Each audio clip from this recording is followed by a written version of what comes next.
The sound of shattering glass. A woman's scream pierces the night. The unmistakable rip of fabric torn apart.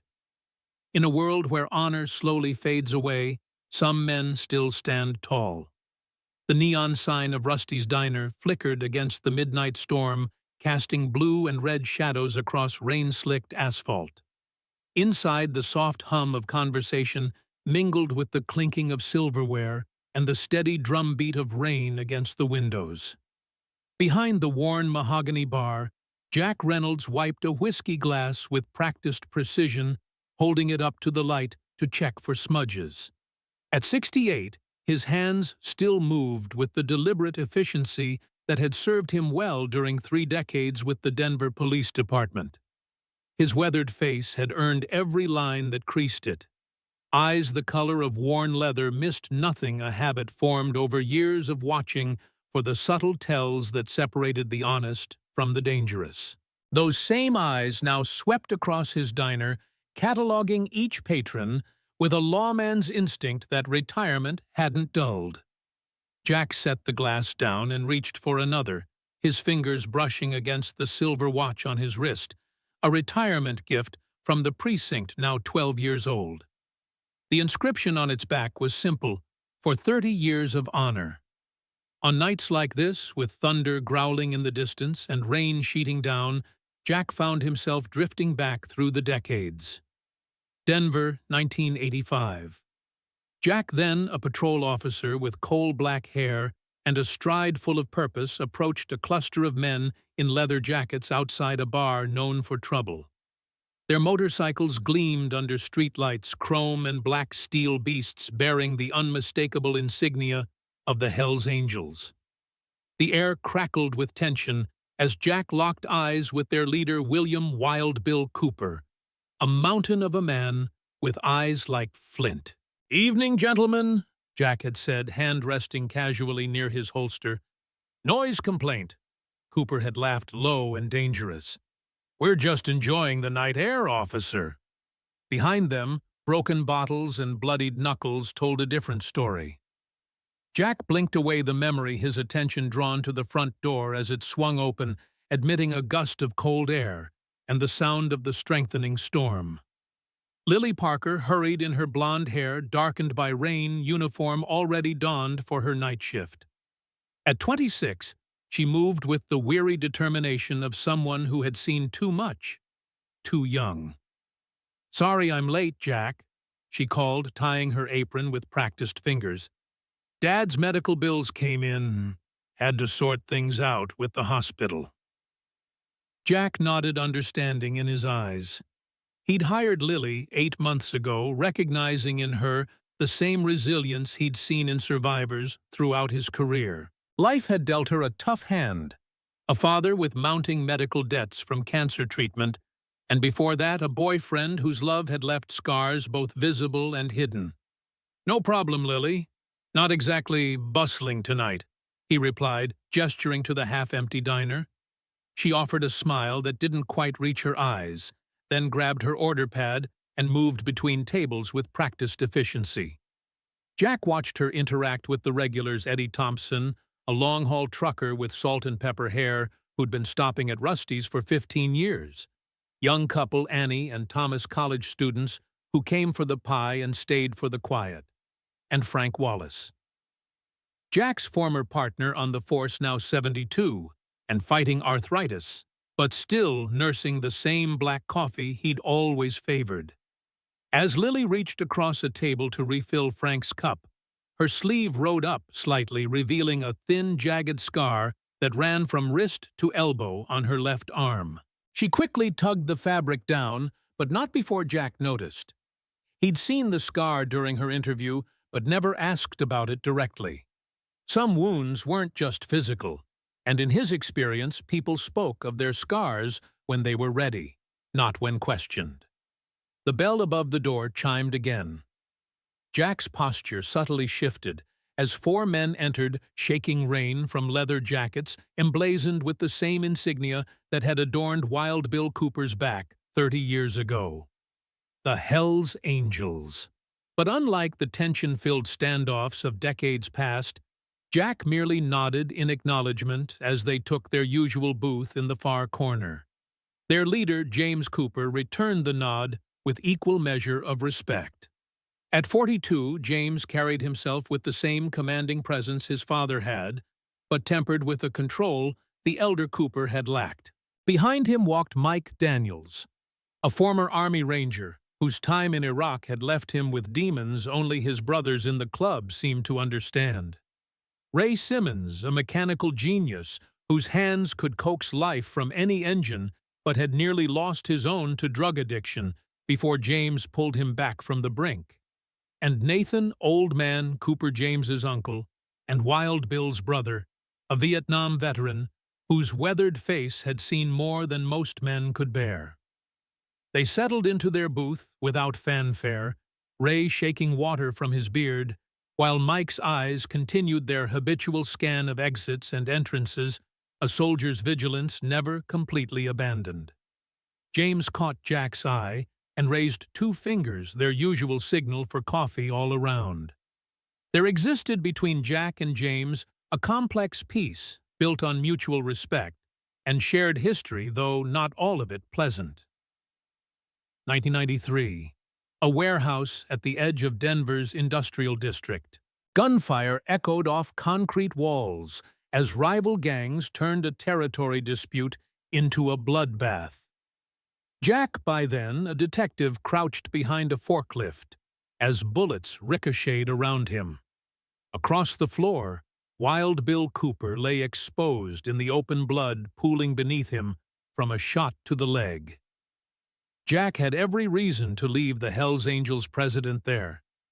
The man had been a thorn in the department's side for years, but some codes ran deeper than badges or colors.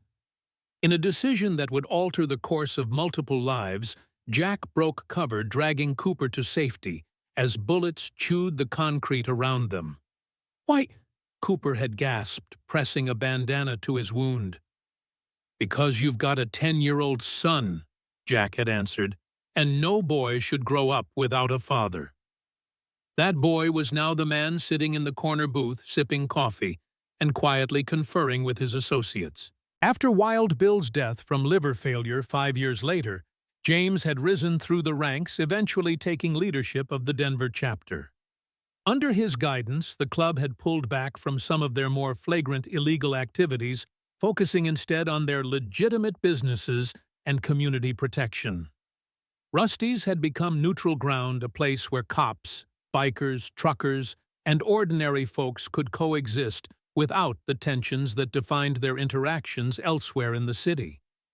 Jack had opened the diner after retirement, naming it after his former K-9 partner, and established it as a place where judgment was suspended at the door. As Lily approached their table with a coffee pot, James glanced up, his expression softening slightly. "Evening, Lily. Nasty night out there." "Getting worse by the minute," she agreed, filling their cups with practiced precision. "The usual for everyone." James nodded, but his attention had shifted to something behind her. On the wall hung a collection of photographs documenting Rusty's history, and one in particular had caught his eye. A young woman with chestnut hair and James's same intense gaze stood beside a younger Jack at the diner's grand opening. She wore a waitress uniform similar to Lily's, her smile bright but somehow fragile. Jessica Cooper, James's younger sister. The photograph was the only one of her displayed in the diner, a quiet memorial that spoke volumes about the complicated relationship between Jack and the Cooper family. James's jaw tightened momentarily before he turned back to his coffee. 2007. Jessica Cooper, just 22, had worked at Rusty's during its first year. Quiet and determined, she'd been trying to build a life separate from her family's reputation. Jack had taken her under his wing, seeing in her a chance at redemption for not being able to steer her father toward a better path. But Jessica had secrets she kept hidden beneath long sleeves and careful makeup. A boyfriend whose jealousy turned to rage behind closed doors. Jack had suspected had tried to talk to her, But Jessica had withdrawn further until the morning. They found her in her apartment, empty pill bottle beside her bed, and a note that simply read, "I couldn't see another way out." Jack had been the one to tell James, watching, as grief and rage transformed the young man's face. "You were supposed to protect her," James had accused, voice raw with pain. "Isn't that what cops do?" "I tried," Jack had answered, the inadequacy of those words burning his throat. "I was too late." Now, 7 years later, the ghost of Jessica Cooper still haunted them both. Jack saw her in Lily sometimes, in the careful way she held herself in the shadows that sometimes darkened her eyes. James must have seen it too, because he watched Lily with a protective intensity as she moved back toward the counter. The diner's atmosphere shifted subtly as the front door swung open once more. The man who entered brought with him the scent of rain and something sharper, more dangerous. Jack's fingers stilled on the glass he was drying, decades of instinct sending a warning signal up his spine. Victor Reeves stood just over 6 feet tall, muscular frame, evident beneath a damp T-shirt that revealed arms covered in prison yard tattoos. At 35, his face already showed the hardness that came from time served 8 years, if Jack remembered correctly. The newest ink on his neck was still slightly raised and red around the edges, a gang symbol Jack recognized from recent department bulletins. As Victor swaggered to the counter, Jack's right hand drifted beneath the bar, fingers brushing against cold steel, his old service weapon, a Colt 1911-45 he'd carried through most of his career. Old Bess, he called her, a reliable companion, now kept secured under the bar for emergencies. In 40 years, Jack had drawn his weapon dozens of times, but fired it only twice. He didn't expect to need it tonight, but experience had taught him that preparation often prevented necessity. "Coffee!" Victor barked at Lily, not bothering with pleasantries. He tossed a crumpled bill on the counter, eyes traveling over her with an evaluation that had nothing to do with service and everything to do with objectification. Lily's smile became fixed, professional, but distant as she poured his coffee. "Anything to eat?" she asked, voice steady, despite the way she positioned herself just out of reach. Another habit Jack had noted in women who'd learned hard lessons about proximity and danger. "Just coffee for now, sweetheart," Victor replied, emphasis turning the endearment into something invasive. "Maybe something else later." The innuendo hung in the air, heavy and unwelcome. From their corner, the Hells Angels had noticed the newcomer, their postures subtly shifting. Mike's hand disappeared beneath the table, likely resting on the knife Jack knew he carried. Ray's shoulders tensed, while Old Man Nathan's eyes narrowed to calculating slits. James, however, remained perfectly still, watching the interaction with the patience of a predator assessing a situation. Frank Wallace caught Jack's eye from across the room, one gray eyebrow raised in silent question. Jack gave an almost imperceptible shake of his head. Not yet. He'd handled men like Victor throughout his career, men who confused intimidation with strength, who mistook fear for respect. Sometimes the wisest approach was to give them enough rope to hang themselves. Victor took a sip of coffee, made a show of grimacing.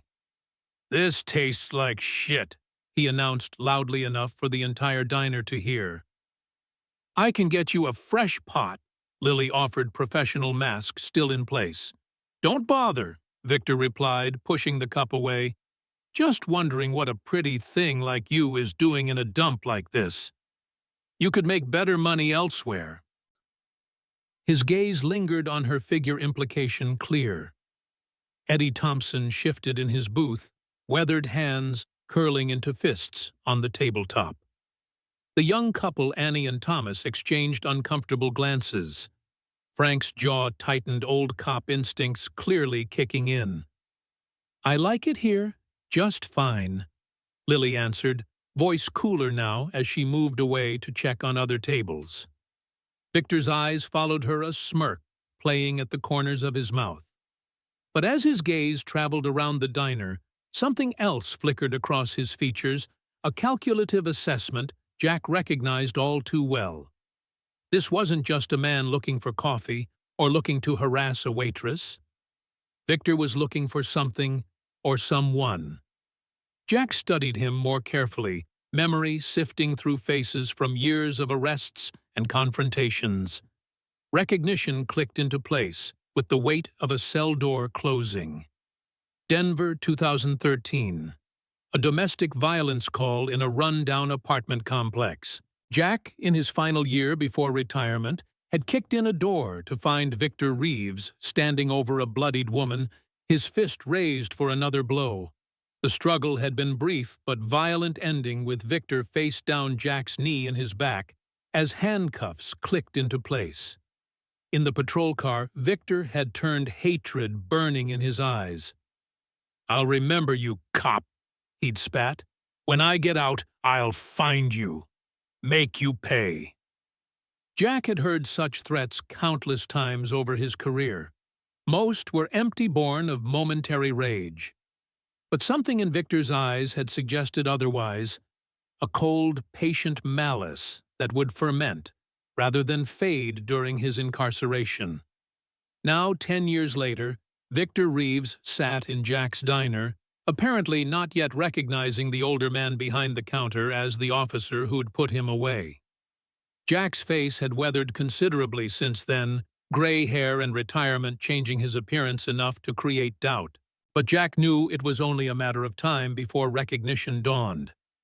The storm outside intensified, rain hammering against the windows as lightning split the sky, momentarily washing the diner in harsh white light. In that flash, Jack caught Victor's reflection in the mirror behind the bar, saw the calculating hatred in his eyes as they swept the room searching. Jack's fingers again found the reassuring presence of old Bess beneath the counter. The night was young, the storm just beginning, and Jack Reynolds felt the weight of responsibility settling across his shoulders like an old, familiar coat. Everyone in this diner was under his protection tonight, from Lily, with her hidden scars, to the bikers in the corner, with their complicated honor. Even as thunder shook the building's foundations, Jack's gaze met James Cooper's across the room. Despite their difficult history, something unspoken passed between them, a shared recognition of the danger that had just walked through the door. James gave a barely perceptible nod. Whatever was coming, they would face it according to the codes that had governed their lives, different as those codes might be. Jack returned the nod, then turned his attention back to Victor, who was now deliberately spilling sugar across the counter, watching for Lily's reaction. The old cop took a deep breath, feeling the familiar calm that had always preceded conflict throughout his career. Some storms came with lightning and thunder. Others walked in on two legs, carrying darkness of a different kind. Either way, Jack Reynolds had weathered worse. And he hadn't survived this long by being unprepared. Lily moved between tables with practiced efficiency, balancing plates and smiles with equal care. Each step was measured, each movement designed to attract minimal attention, a skill she'd perfected long before waiting tables. Behind her professional demeanor, her mind calculated distances, how quickly she could reach the kitchen, how many steps to Jack's protective presence, how far from Victor's increasingly bold stare. Her sleeve caught slightly on a table edge, riding up to reveal that jagged scar again. The young woman Annie noticed it this time, her eyes widening slightly before Lily tugged the fabric back into place with practiced ease. The scar was a memoir written in flesh, a reminder of lessons learned at terrible cost. 3 years ago, a different diner, a different city. Ryan's handsome face contorted with rage as he grabbed her wrist across the table, twisting until something popped. "You think you can just walk away?" He'd hissed, low enough that nearby diners heard nothing. Later that night, as she packed a bag, The kitchen knife had flashed in the apartment's dim light. She'd raised her arm in defense, feeling the hot slash of steel against skin, before neighbors hearing her screams finally called police.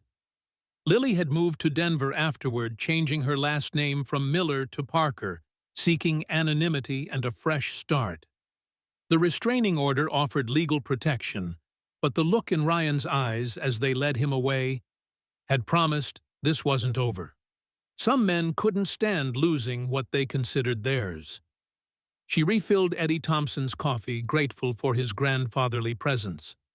Eddie had been kind to her since her first day, leaving generous tips and occasionally bringing her homemade jam from his sister's farm in Nebraska. Tonight he seemed tense, his eyes repeatedly drifting toward Victor at the counter. "You all right, Lily?" he asked quietly, concern evident in his weathered face. "I'm fine," she answered automatically, the same response she'd given to emergency room nurses and concerned neighbors and police officers. Always fine, always managing, always surviving. It had become her mantra. Eddie didn't look convinced, but he nodded, his calloused hand briefly patting hers in silent support. "You let Jack know if that fella gives you trouble. Some men need reminding about manners." Lily smiled gratefully, then moved to check on Frank Wallace, who sat alone in his usual booth, crossword puzzle half completed beside his coffee mug. The former detective's arthritic fingers might struggle with a pen these days, but his eyes remained sharp, missing nothing.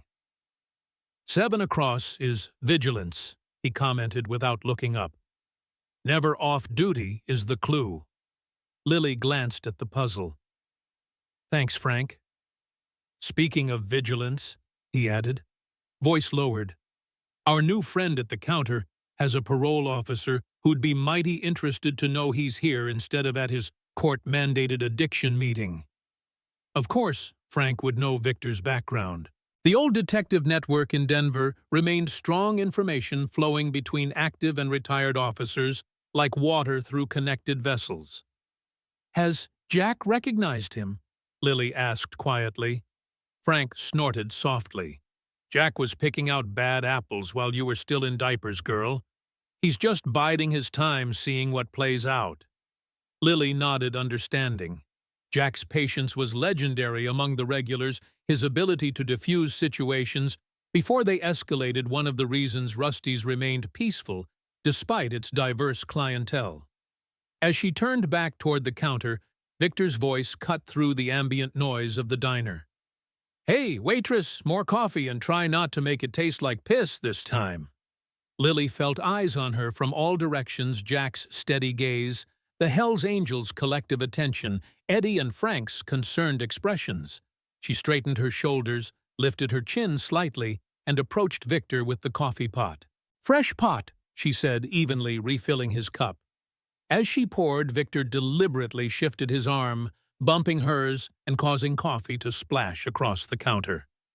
"Clumsy bitch," he spat, pushing back from the stool in exaggerated offense. "Look what you did."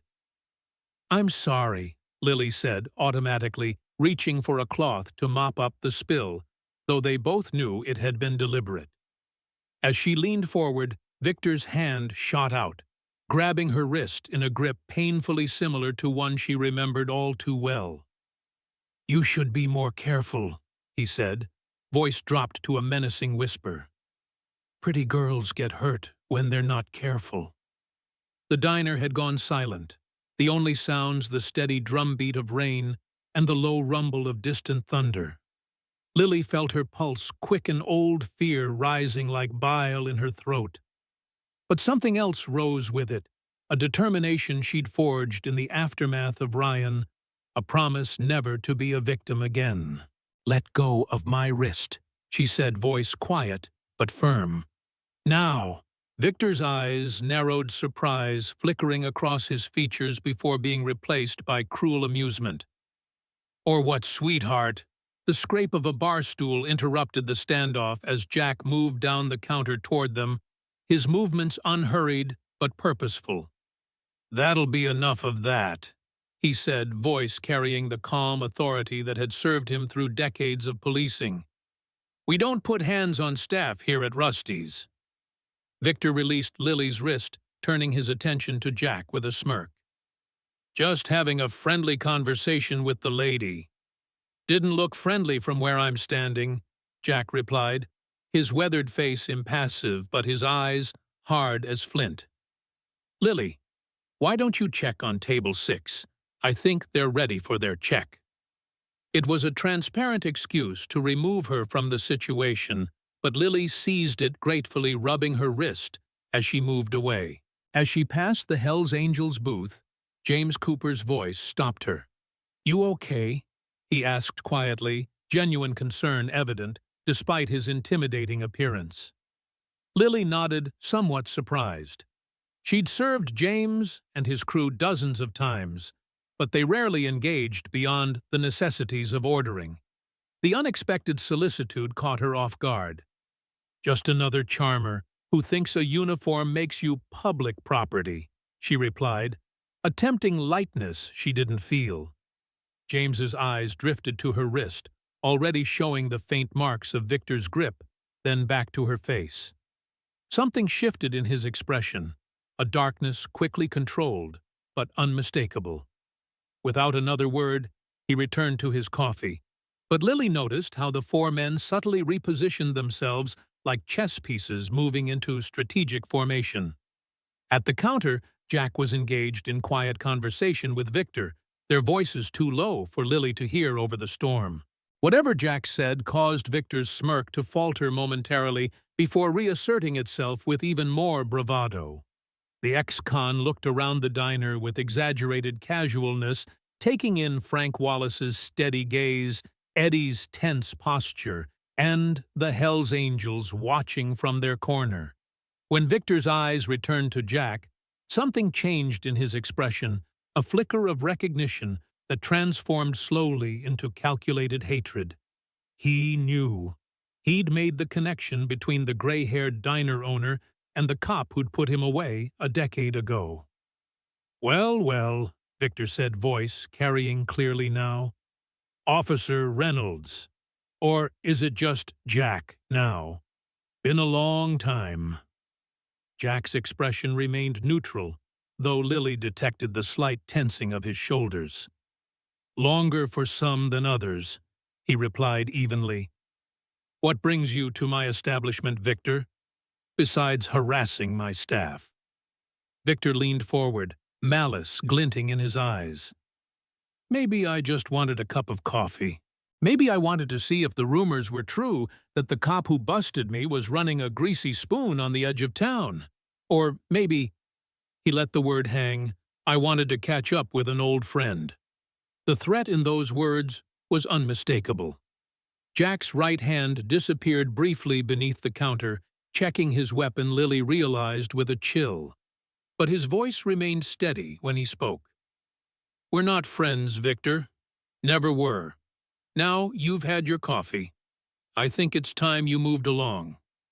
Victor made a show of settling more comfortably on his stool. "But I'm just getting comfortable. Might even try some of that famous pie everyone talks about." His gaze drifted to Lily, the implication clear. "Real sweet, I hear." Before Jack could respond, the diner door burst open, admitting a gust of wind and rain, along with a woman in her early 30s, dark hair plastered to her head from the storm. Though dressed in civilian clothes, jeans and a leather jacket, she carried herself with unmistakable authority. Lily recognized her immediately, Sarah Reynolds, Jack's adopted daughter and a detective with Denver PD. Sarah quickly assessed the room with professional efficiency, her gaze landing on Victor with immediate recognition. The hand beneath her jacket shifted slightly, checking her service weapon. Lily realized. "Dad," Sarah called, making her way to the counter. "Didn't expect to find you still open in this weather." "Storm's keeping most folks home," Jack replied, the tension in his frame easing slightly at his daughter's presence. "What brings you out in this mess?" Sarah's eyes never left Victor as she answered. Just wanted to check in, make sure everything's okay. The subtext was clear to everyone listening. This wasn't a casual visit. Victor's expression darkened as he looked between Jack and Sarah, clearly connecting the dots. Well, isn't this cozy a family business? Daddy cop and daughter cop. Sarah turned to him, professional mask firmly in place. Victor Reeves. Interesting coincidence, finding you here. No law against getting coffee, Victor replied, feigned innocence dripping from every word. No, Sarah agreed. But there are laws about adhering to parole conditions, including attending mandatory counseling sessions, which, according to my colleague who called me 20 minutes ago, you skipped tonight. Victor's face hardened. Keeping tabs on me? That's harassment. That's supervision, Sarah corrected, and given your history, necessary supervision. The atmosphere in the diner crackled with tension. Lily continued her duties, moving between tables with forced casualness, but her senses remained on high alert. The storm outside had intensified, rain lashing against the windows in sheets as thunder boomed overhead, a perfect backdrop for the human storm brewing inside. Victor pushed his coffee cup away and stood using his height to loom over Sarah. You got nothing on me tonight, detective. I had coffee, now I'm leaving. Voluntary compliance. See? His gaze shifted to Jack. But I'll be back. Count on it. He brushed past Sarah deliberately, shoulder-checking her as he moved toward the door.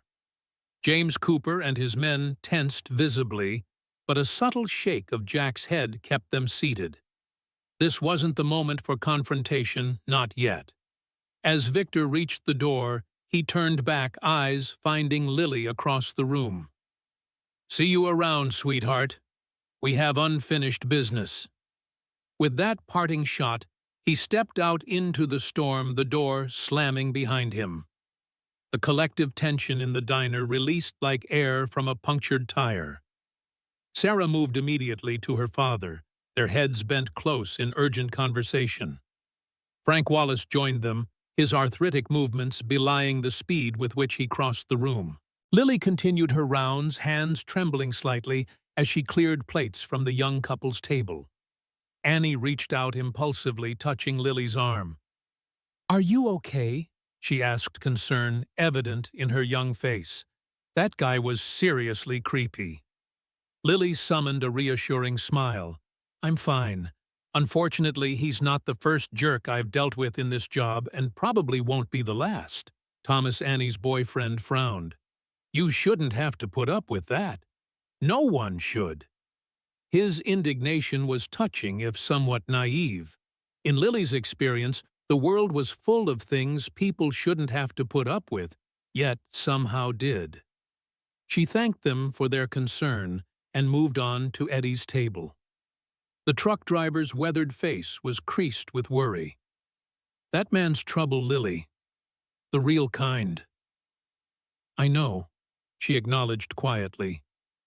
But he's gone now. Eddie shook his head.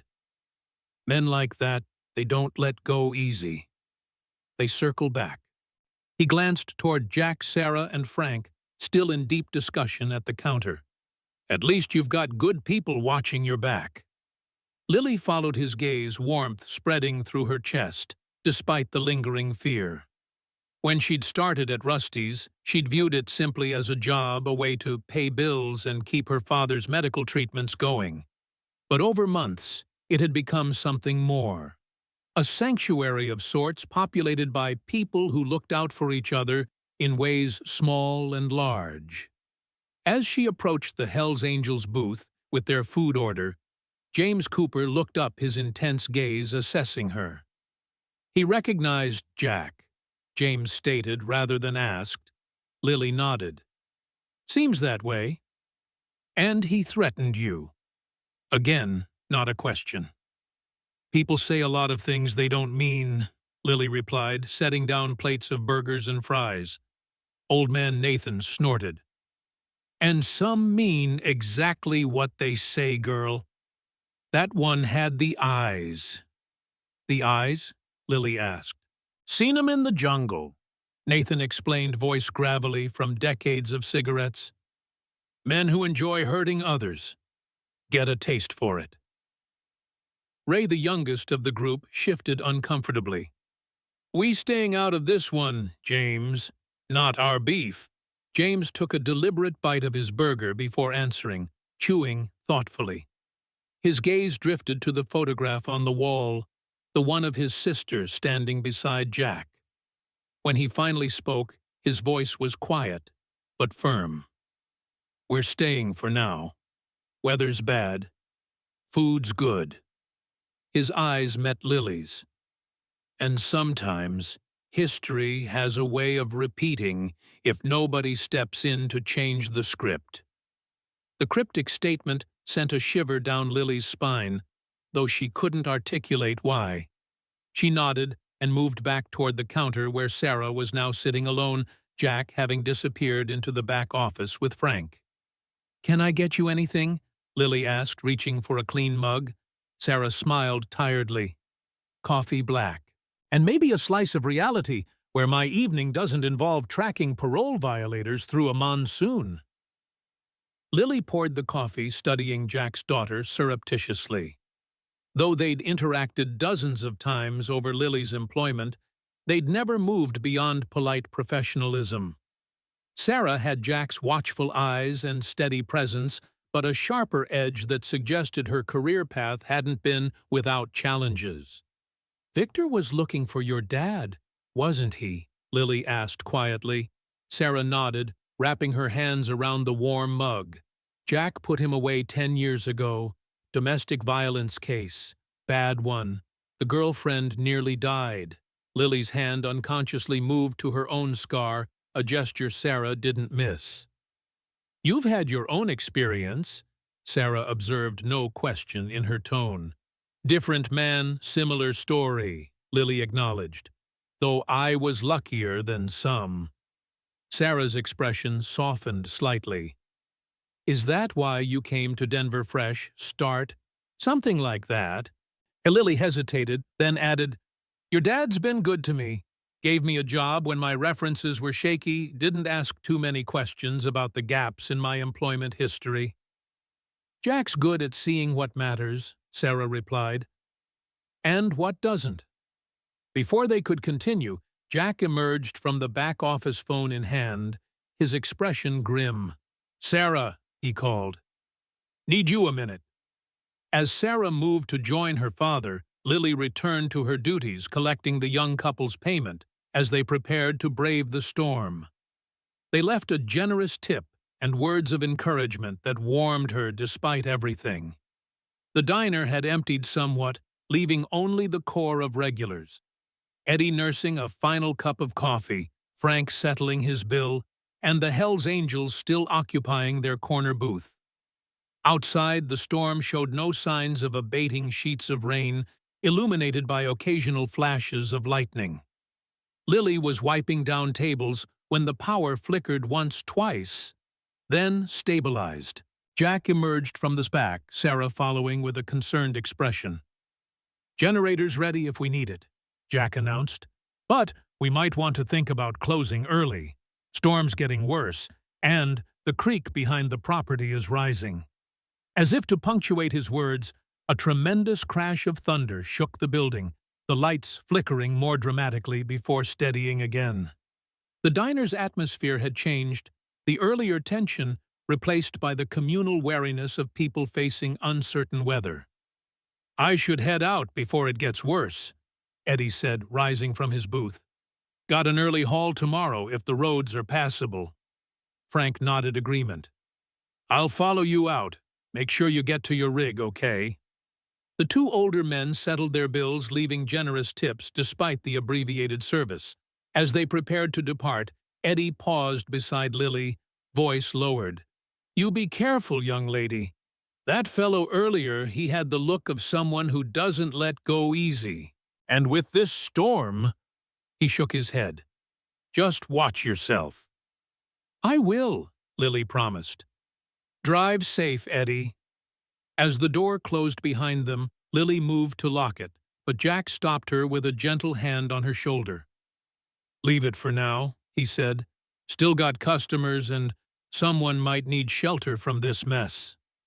Lily nodded, though uneasiness settled in her stomach.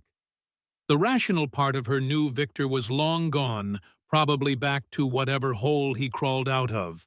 But another part, the part that still woke from nightmares with phantom pain in her scarred arm, whispered that men like Victor rarely gave up so easily. Sarah's phone buzzed, drawing her attention.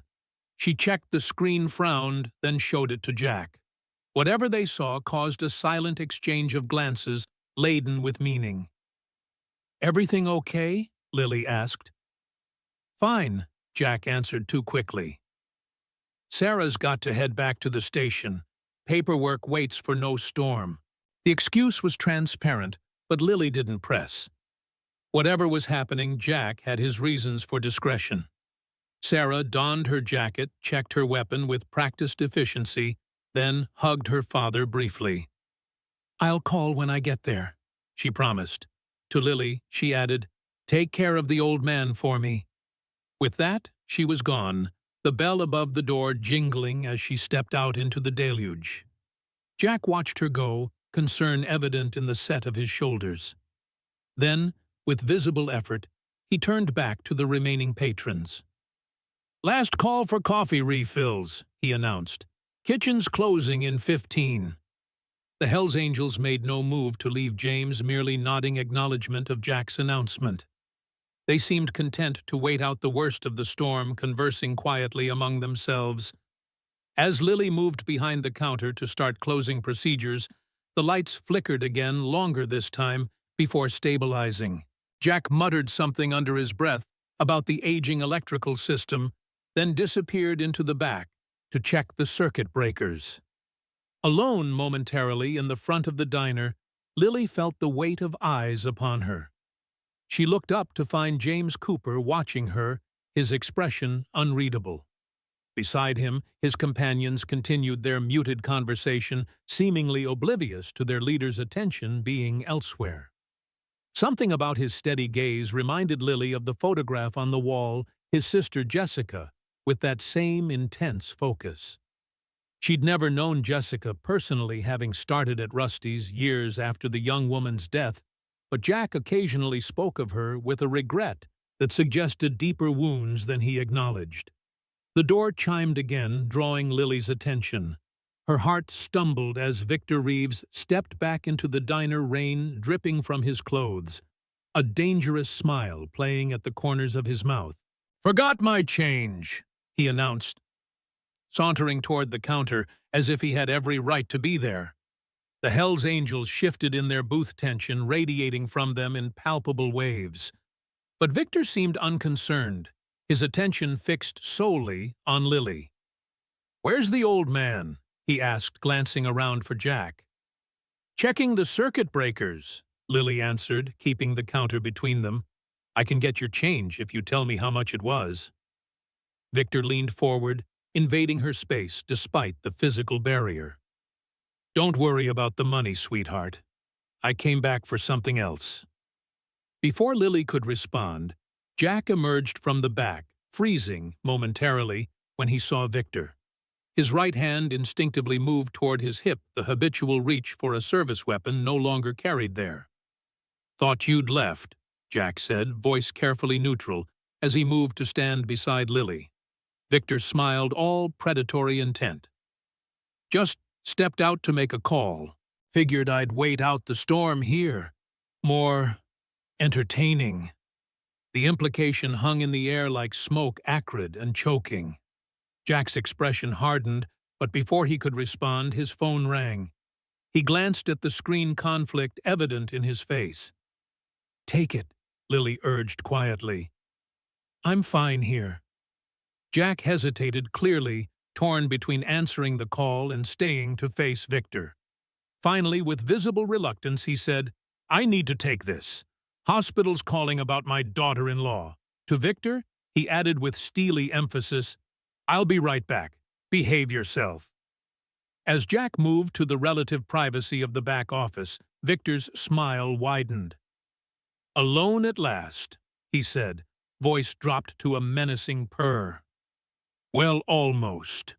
He glanced toward the Hell's Angels who were watching the interaction with predatory focus. "Your bodyguards over there don't count. They're not going to risk their parole for some waitress."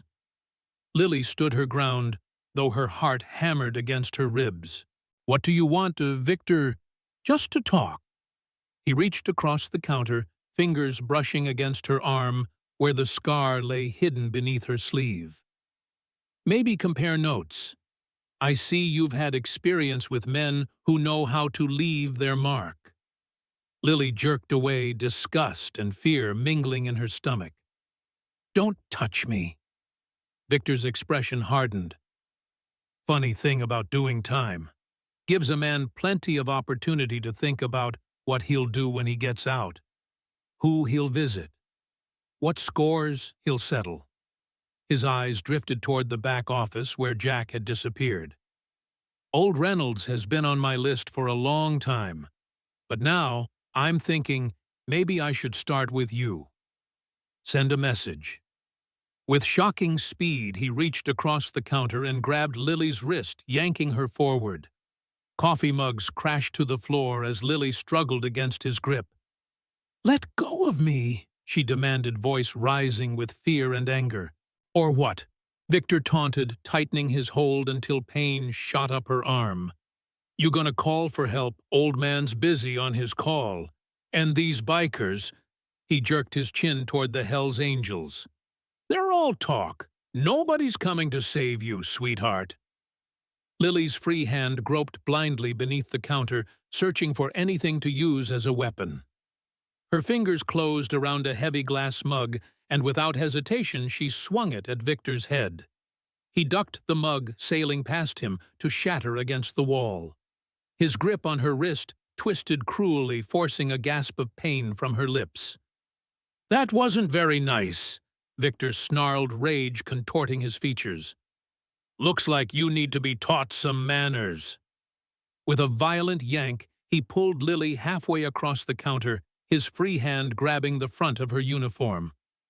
The sound of fabric tearing filled the diner as Victor ripped her shirt open, exposing her camisole beneath. Time seemed to slow. Lily's gasp of shock and humiliation echoed in the sudden silence. Victor's triumphant leer. The crash of a chair toppling backward, and then the unmistakable scrape of boots against linoleum as James Cooper rose from his seat, the other Hell's Angels following suit in perfect unison. Their leather jackets creaked as they straightened the red and white insignia on their backs, catching the diner's light. Victor's grip on Lily loosened slightly as he registered the threat, uncertainty flickering across his face for the first time. "Let her go." James's voice cut through the air like a blade, each word precisely enunciated and heavy with promise. Victor hesitated, caught between retreat and doubling down on his aggression. Pride won out over self-preservation as he sneered, "Mind your own business, biker. This is between me and the waitress." James took one deliberate step forward, then another, his men fanning out behind him in practiced formation. His voice remained eerily calm when he spoke again. "In this diner on this night, she is our business." His eyes flicked to Lily, still struggling in Victor's grip, then back to the ex-con. "Last chance. Take your hands off her and walk away." Victor's face contorted with rage and the particular stupidity that comes from wounded pride. "You think those patches scare me? I've dealt with worse than you in prison." James didn't respond verbally.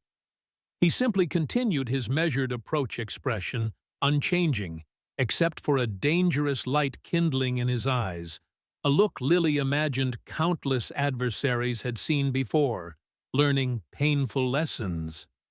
Behind him, Jack emerged from the office, taking in the scene with a veteran cop's swift assessment. His hand moved beneath the counter, and when it reappeared it held Old Bess, the Colt .45 he'd carried through decades of service. "That's enough," Jack announced, voice carrying the unmistakable authority of command. "Victor, you're leaving. Now. Whether under your own power or in a body bag is entirely up to you." Caught between James's advance and Jack's armed presence, Victor finally recognized the untenable nature of his position. He released Lily with a shove that sent her stumbling backward. "This isn't over," he spat, venom directed at everyone in the room. "Not by a long shot." As Victor backed toward the door, Lily clutched the torn edges of her shirt together, humiliation burning her cheeks. But beneath the shame burned something else, a fury that had been building since the first time a man decided her body, her dignity, her very existence was his to control. "It is over," she stated, voice remarkably steady despite her trembling hands. "And if you ever touch me again, I'll make sure you regret it, for whatever short remainder of life you have left." The promise in those words, cold, implacable, and utterly genuine, seemed to give even Victor pause. For a brief moment, uncertainty flickered across his face as he reassessed the woman before him. Then, with a final sneer, he turned and pushed through the door into the storm, the bell's cheerful jingle incongruously bright in the tense aftermath of his departure. In the silence that followed, the only sounds were the pounding rain, the distant rumble of thunder, and Lily's unsteady breathing. Jack lowered his weapon, but didn't put it away. Eyes fixed on the door, as if expecting Victor's immediate return. James Cooper stood motionless, his imposing figure blocking the path Victor had taken. Behind him, his men remained poised for action, a wall of leather and controlled aggression. Old Man Nathan was the first to move, shrugging off his jacket and approaching Lily with surprising gentleness for such a weathered figure. "Here, girl," he said, offering the jacket. "Cover up." Lily accepted it gratefully, the heavy leather enveloping her like armor as she slipped it on. "Thank you," she managed, voice threatening to break on the simple words. Nathan nodded once, then returned to his companions, who had begun to relax their defensive postures now that the immediate threat had passed. Jack moved from behind the counter, placing a reassuring hand on Lily's shoulder. "You okay?" "I will be." She answered, the truth of those words solidifying as she spoke them. She'd survived worse. She would survive this too. Jack squeezed her shoulder gently before turning to James. "Appreciate the backup," he said, no trace of their complicated history in his tone. "Though I had it handled." James's lips quirked in what might have been the ghost of a smile. "Never doubted it." His eyes moved to the photograph on the wall, his sister's frozen smile a silent witness to the night's events. "Some patterns need breaking, for Jessica's sake, for all of them." Jack followed his gaze, understanding passing between the two men, an acknowledgement of shared failure and shared resolve. The old cop nodded once, then turned back to Lily. "He'll be back," Jack stated, not sugarcoating the reality. "Men like Victor don't let go easy." "I know," Lily replied, drawing Nathan's jacket tighter around herself. "But neither do I." Outside, lightning split the sky, illuminating the rain-drenched parking lot, where Victor's retreating figure disappeared into the storm. Within Rusty's diner, unlikely allies stood together, united by codes of honor that, while different in origin, shared a common thread: the protection of those who needed it most. The night was far from over. The true storm had only just begun. The storm outside Rusty's diner intensified, rain hammering against the windows like nature's own artillery. Inside, an uneasy calm had settled in the wake of Victor's departure. Jack Reynolds stood by the door, Old Bess still in his hand, watching the parking lot through sheets of rain. Lightning flashed briefly, illuminating the empty space where Victor had disappeared moments before. "He'll be back," Jack said, more to himself than anyone else. 40 years in law enforcement had taught him to recognize the look in a man's eyes when humiliation transformed into vengeance. Victor Reeves wasn't finished, not by a long shot. Lily Parker stood behind the counter Nathan Cooper's leather jacket, enveloping her small frame like a protective shell.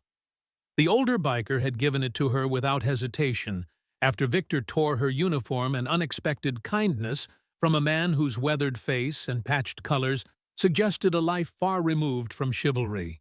She clutched the edges together, still processing the violation and her own defiance in its aftermath.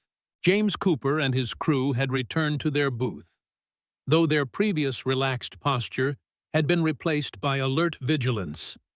Mike Daniels, the former Army Ranger, positioned himself with clear sightlines to both entrances. Ray Simmons absently spun a butter knife between his fingers, the simple utensil transformed into something more threatening by his intense focus. Old Man Nathan had reclaimed his seat, but left his jacket with Lily, his bare arms revealing faded tattoos that told stories of Vietnam and the decades that followed. Jack finally holstered his weapon beneath the counter and approached Lily. "Got a spare uniform in the back," he said gently. "Sarah left some clothes here too, should fit you well enough." Lily nodded gratefully. "Thanks, Jack. I'll change in a minute." Her voice was steady, though her hands still trembled slightly. "Do you think he's really gone?" Jack's weathered face remained impassive, but his eyes told the truth. "For now, but men like Victor, they nurse grudges, especially when they've been publicly humiliated." As if punctuating his words, thunder boomed overhead, rattling the windows. The lights flickered once more, dimming before stabilizing at a lower intensity. "Generators kicking in," Jack noted. "Power grid must be struggling with the storm." The diner phone rang, its shrill tone cutting through the ambient noise. Jack moved to answer it, his expression shifting to concern as he listened. "It's the hospital," he said, covering the receiver. "About Melissa. I need to take this." Melissa Reynolds. Jack's daughter-in-law had been hospitalized the previous week with pregnancy complications. His son Michael was deployed overseas with the military, leaving Jack as the primary family contact. "Go," Lily urged. "I'll handle things out here." Jack hesitated, glancing between Lily and the Hells Angels in their corner booth. "James," he called across the diner. "Need a word." The biker leader rose, exchanging a look with his men before crossing to Jack. The two men stepped away from the counter, speaking in low tones that didn't carry beyond their immediate vicinity. Whatever Jack said caused James to nod once decisively. "I trust you," Jack concluded loud enough for Lily to hear, before disappearing into the back office with the phone. James returned to his booth without explanation, though his posture had shifted again, more alert shoulders squared with quiet purpose. His eyes met Lily's, briefly communicating something unspoken, before he returned his attention to his coffee. Left alone at the front counter, Lily took a deep breath, squared her shoulders beneath Nathan's jacket, and continued her closing routine. The normalcy of wiping counters and refilling sugar dispensers offered a thin veneer of control in a night that had spiraled beyond her expectations. As she worked, she kept her senses attuned to the door, anticipating Victor's return with each gust of wind or distant thunder. 10 minutes stretched into 20 as Jack remained in the back office, his muffled voice occasionally rising with what sounded like concern. The diner settled into uneasy quietude, the Hells Angels maintaining their vigil, while Lily completed her tasks. The bell above the door jingled suddenly, causing everyone to tense. But instead of Victor, a woman in her early 30s entered, rain plastering her dark hair to her head. She wore civilian clothes, jeans, and a leather jacket, but carried herself with unmistakable authority. One hand remained near her hip, where the slight bulge of a concealed weapon was visible to trained eyes. "Sarah?" Lily breathed relief evident in her voice. Sarah Reynolds, Jack's adopted daughter, and a detective with Denver PD quickly scanned the room with professional efficiency. Her gaze lingered momentarily on Lily, wearing the oversized biker jacket, then shifted to the Hells Angels in their corner booth. "Where's my father?" she asked, approaching the counter. "Back office. Call from the hospital about Melissa." Sarah nodded, then leaned closer. "You okay? You look—" She gestured vaguely at the jacket. "Had a visitor," Lily explained quietly. "Victor Reeves." Recognition flashed across Sarah's features, followed by alarm. "Victor Reeves was here tonight. You know him. I know of him. That's why I came. Got word he missed his parole check-in and mandatory counseling session." Sarah's expression darkened. Violent offenders skipping supervision is never good news, especially ones with a grudge against former arresting officers. Understanding dawned on Lily. "You came to warn Jack. Too late, apparently." Sarah's gaze swept the diner again. "What happened, and why are you wearing a Hells Angels cut?" Before Lily could explain, Jack emerged from the back office phone still in hand. His expression lightened momentarily at the sight of his daughter before concern reasserted itself. "Sarah, good timing. Melissa's condition has worsened. They're considering emergency surgery." He glanced at the phone in his hand. "Michael's trying to get emergency leave, but the paperwork's moving slow." "I'll make some calls," Sarah promised. "Military liaison at the department owes me a favor." Jack nodded gratefully, then noticed the tension in his daughter's posture. "What brings you here in this weather? Not that I'm not glad to see you." "Victor Reeves," Sarah replied bluntly. "Missed his parole appointment. Given his history and threats against you, I thought a heads-up was warranted." Jack's expression hardened. "You're about an hour late with that warning." The door to the diner banged open again, admitting a gust of rain-laden wind and a drenched Victor Reeves. His expression twisted with malicious triumph as he surveyed the room, lingering on Jack and Sarah.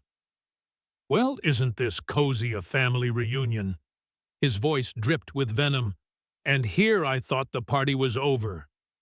Sarah's hand moved to her hip, but Victor raised a warning finger. "Ah, off-duty, aren't you, detective? Be a shame if your career ended because you pulled a weapon without cause." "I'd say harassment and assault give me plenty of cause," Sarah replied evenly. Victor smirked, spreading his arms wide. "Just a paying customer returning to settle his bill. Nothing illegal about that." The atmosphere in the diner crackled with tension.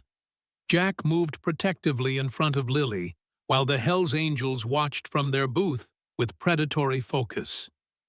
"You've been asked to leave once, Victor," Jack said, voice level, but carrying an unmistakable warning. "Don't make me ask twice." Victor's eyes narrowed. "Funny thing about retirement, Reynolds. You're not a cop anymore. Just an old man running a greasy spoon." His gaze shifted to Sarah. "And your daughter here can't do shit unless I break the law in front of her. Professional ethics and all that." He sauntered to the counter, deliberately brushing past Jack to stand directly across from Lily. She stiffened, but held her ground, chin lifted in defiance. "Nice jacket," Victor commented, eyes roving over her. "Didn't take you for the biker type, but then women like you always drawn to the wrong sort of man." "The wrong sort," Lily echoed, surprising herself with her steady voice. "You mean the kind who respects boundaries, who doesn't need to terrorize women to feel powerful. You're right, that's exactly my type." Victor's face darkened, but before he could respond, Sarah stepped forward. "Victor Reeves," she said formally. As an officer of the Denver Police Department, I'm advising you that your presence here after being asked to leave constitutes harassment and trespassing. Like I said, just paying my bill. Victor reached into his pocket and slapped a $20 bill on the counter. Keep the change, sweetheart, he added to Lily with a wink, for damages to your uniform. The crude implication hung in the air, poisonous and deliberate. Jack's voice cut through the tension. Take your money and go, Victor. Whatever you think you're accomplishing here, it's not worth adding parole violation to your record. Victor's attention shifted fully to Jack, something dangerous glinting in his eyes. You know what I learned in prison, Reynolds' patience. How to wait for the right moment. He leaned closer, lowering his voice. How to identify a man's vulnerabilities. His gaze flicked meaningfully toward Sarah, then Lily, before returning to Jack. The threat was unspoken, but unmistakable. That sounds an awful lot like a threat, Sarah observed, her professional demeanor belied by the tension in her jaw. Victor shrugged, feigned innocence spreading across his features. Just making conversation. The standoff might have continued indefinitely, if not for the sudden blaring of Sarah's phone. She checked it, frowning at the display. I need to take this, she said reluctantly. It's the hospital. Jack nodded. Use the office. More privacy.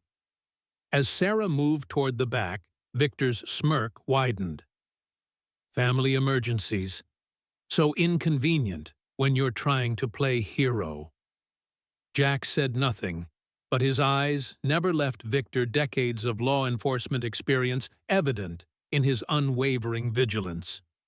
When Sarah disappeared into the back office, Victor's demeanor shifted subtly, becoming more predatory.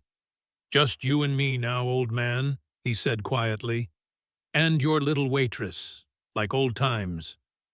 Not quite, Jack replied, matching Victor's quiet tone. Last time we were alone, you ended up face down in handcuffs. Victor's expression darkened at the reminder of his humiliation. Different circumstances now. You're not as young as you used to be, and I've had 10 years to think about this moment.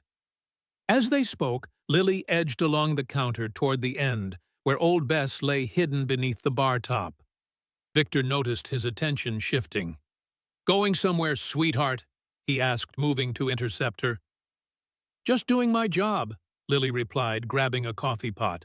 Refills for paying customers. She gestured toward the Hells Angels, who watched the interaction with predatory intensity. Victor glanced at them dismissively. Your guard dogs don't scare me. They've got too much to lose, parole club, standing their precious bikes. He reached across the counter, suddenly grabbing Lily's wrist as she tried to pass. You, on the other hand, you've got everything to lose, don't you? Jack moved forward, but Victor twisted Lily's arm, causing her to gasp in pain. Stay back, old man, or she gets worse than a torn shirt this time. In the tense silence that followed, the only sounds were the storm outside and Lily's ragged breathing. Victor's grip tightened, his fingers digging into the scar tissue on her arm with deliberate cruelty. Funny thing about scars, he mused, tracing the raised tissue through her sleeve. They tell stories. Yours says you've tangled with men like me before, and lost. Lily's voice was strained but defiant. I survived. That's not losing. Victor's eyes darkened. Surviving isn't winning, sweetheart. It's just postponing the inevitable. The coffee pot in Lily's free hand trembled, hot liquid sloshing dangerously close to the rim. Victor noticed and smiled, a cruel twist of lips. Thinking of throwing that at me? Go ahead. Give me a reason to show you what real pain feels like. Across the diner, James Cooper rose silently from his booth. His men tensed, ready to follow, but he gestured for them to remain seated. Alone, he approached the counter, his heavy boots striking the linoleum with measured steps. Problem here, he asked, voice deceptively casual. Victor didn't release Lily's wrist, but his attention divided between her and the approaching biker. Private conversation. Not your business. James stopped a few feet away, hands relaxed at his sides. Nothing in his posture suggested aggression, yet something in his eyes, a cold, controlled violence, spoke volumes. "See, that's where you're wrong," James replied evenly. "Jack asked me to keep an eye on things while he's busy. That makes it my business." Victor snorted derisively. "What are you, the hired help, didn't know Hell's Angels moonlighted as security guards?"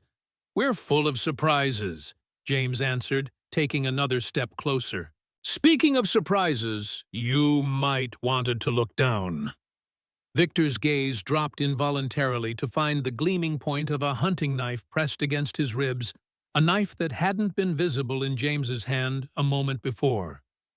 "Old prison trick," James explained conversationally. "Misdirection. Keep the eyes up while the hands work down low." Victor's grip on Lily's wrist loosened fractionally enough for her to twist free. She stepped back, rubbing the reddened skin where his fingers had dug into her scar. "You're making a mistake," Victor warned James, eyes flicking to the knife still pressed against his side. "Assault with a deadly weapon. That's a parole violation." "Only if someone reports it," James replied. "And the funny thing about this diner's security cameras have been on the fritz lately. Isn't that right, Lily?" Lily nodded, playing along. "Terrible shame. Jack's been meaning to get them fixed." Victor's expression darkened as he realized his position.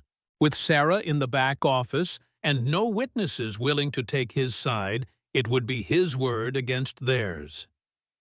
"Back away from the counter," James instructed quietly. Nice and slow. For a moment, it seemed Victor might comply. Then, with the unpredictability of a cornered animal, he lunged across the counter toward Lily. James moved with surprising speed, for his size intercepting Victor's grab and slamming him against the counter edge. The struggle was brief, but violent. Victor fought with the desperate fury of a man with nothing to lose, landing a solid blow to James's jaw before the biker gained the upper hand. Within seconds, Victor found himself face down on the diner floor, James's knee in his back, in an echo of his arrest a decade earlier. "You're dead." Victor spat blood from a split lip spattering the linoleum. "All of you. When I get up." "You're not getting up," James interrupted calmly. "Not until the police arrive to cart your sorry ass back to prison for parole violation." The office door opened, and Sarah emerged, phone still in hand. She took in the scene with professional assessment, Victor pinned to the floor, James holding him down, Lily standing behind the counter with a death grip on the coffee pot. "Perfect timing," James remarked. Sarah holstered her phone and approached unclipping handcuffs from her belt. "Victor Reeves, you're under arrest for assault, harassment, and parole violation." As she recited his rights, Victor's struggles renewed. "You can't do this. I didn't do anything. It's their word against mine." Sarah continued cuffing him, unmoved by his protests. "Actually, we have more than words. The security camera behind the counter has been recording everything. Digital age Victor. Keeps us all honest." The fight drained from Victor as he processed this information. His gaze lifted to the small black dome mounted in the ceiling corner. A camera Lily knew for a fact hadn't worked in months, but Victor didn't need to know that. "This isn't over," he muttered, as Sarah hauled him to his feet. "It is for tonight," she replied professionally. "I've called for backup. They'll be here soon to transport you." Victor's eyes found Lily hatred burning in their depths. "Watch your back, sweetheart. Cops can't protect you forever." Before anyone could respond, the diner's lights flickered violently then went out, completely plunging the space into darkness, broken only by flashes of lightning through the windows. The emergency generator hummed to life seconds later, casting the diner in dim, reddish light. "Power's out across the district," Sarah announced, maintaining her grip on the handcuffed Victor. "Dispatch just informed me backup will be delayed. Roads are flooding." Jack emerged from the back office, expression grim. "Storms intensified. Creeks overflowing behind the property. We may need to move to higher ground if it gets worse." His gaze fell on Victor, now restrained and bleeding slightly from his confrontation with James. Understanding passed between Jack and Sarah without words. "I need to secure him somewhere until transportation arrives," Sarah said. Jack nodded. "Storage room in the back. Solid door, no windows." As Sarah led Victor away, he twisted to look back at Lily one last time. "Remember what I said about surviving versus winning," he called. "Night's not over yet, sweetheart." The ominous words hung in the air as Sarah disappeared into the back with her prisoner. Jack turned to James, nodding his thanks. "Appreciate the assistance. Seems retirement's made me slower than I thought." James shrugged, wiping blood Victor's or his own.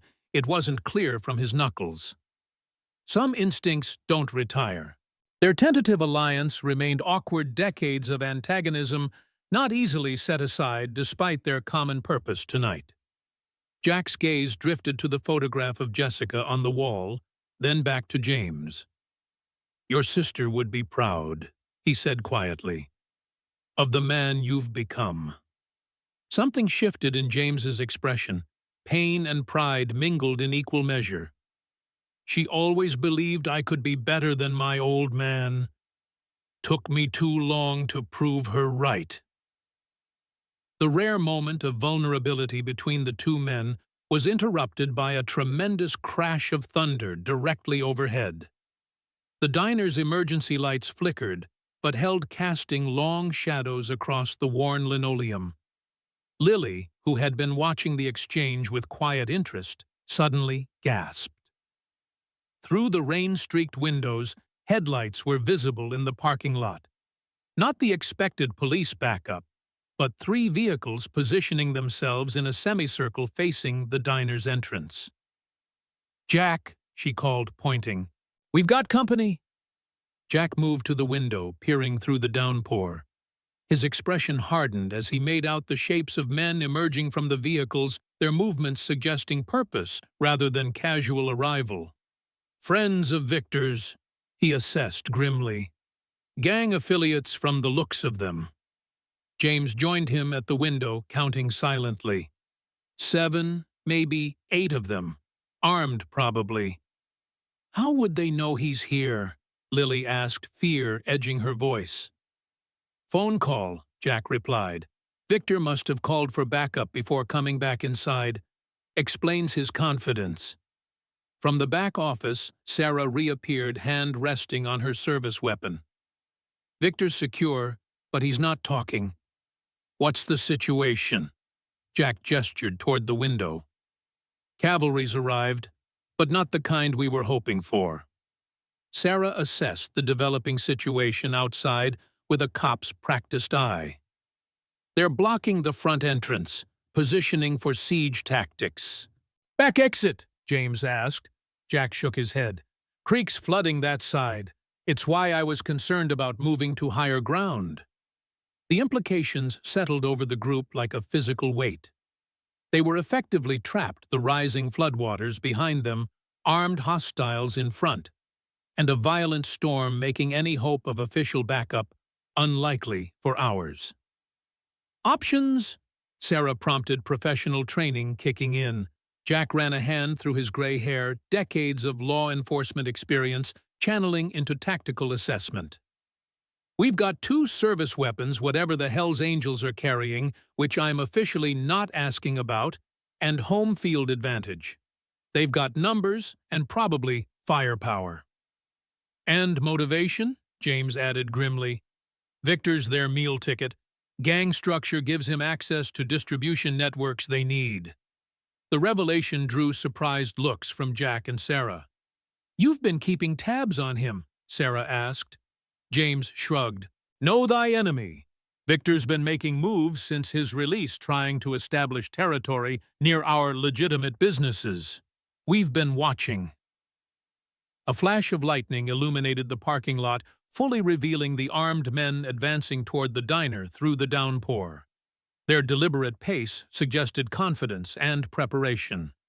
"Sarah," Jack said decisively, "call for emergency backup. Make it clear we have officers in danger. That might expedite response." He turned to James. "Your crew willing to hold the line until help arrives." James exchanged glances with his men, who had risen from their booth and moved closer, sensing the developing situation. No words were necessary. Their unified nods conveyed absolute commitment.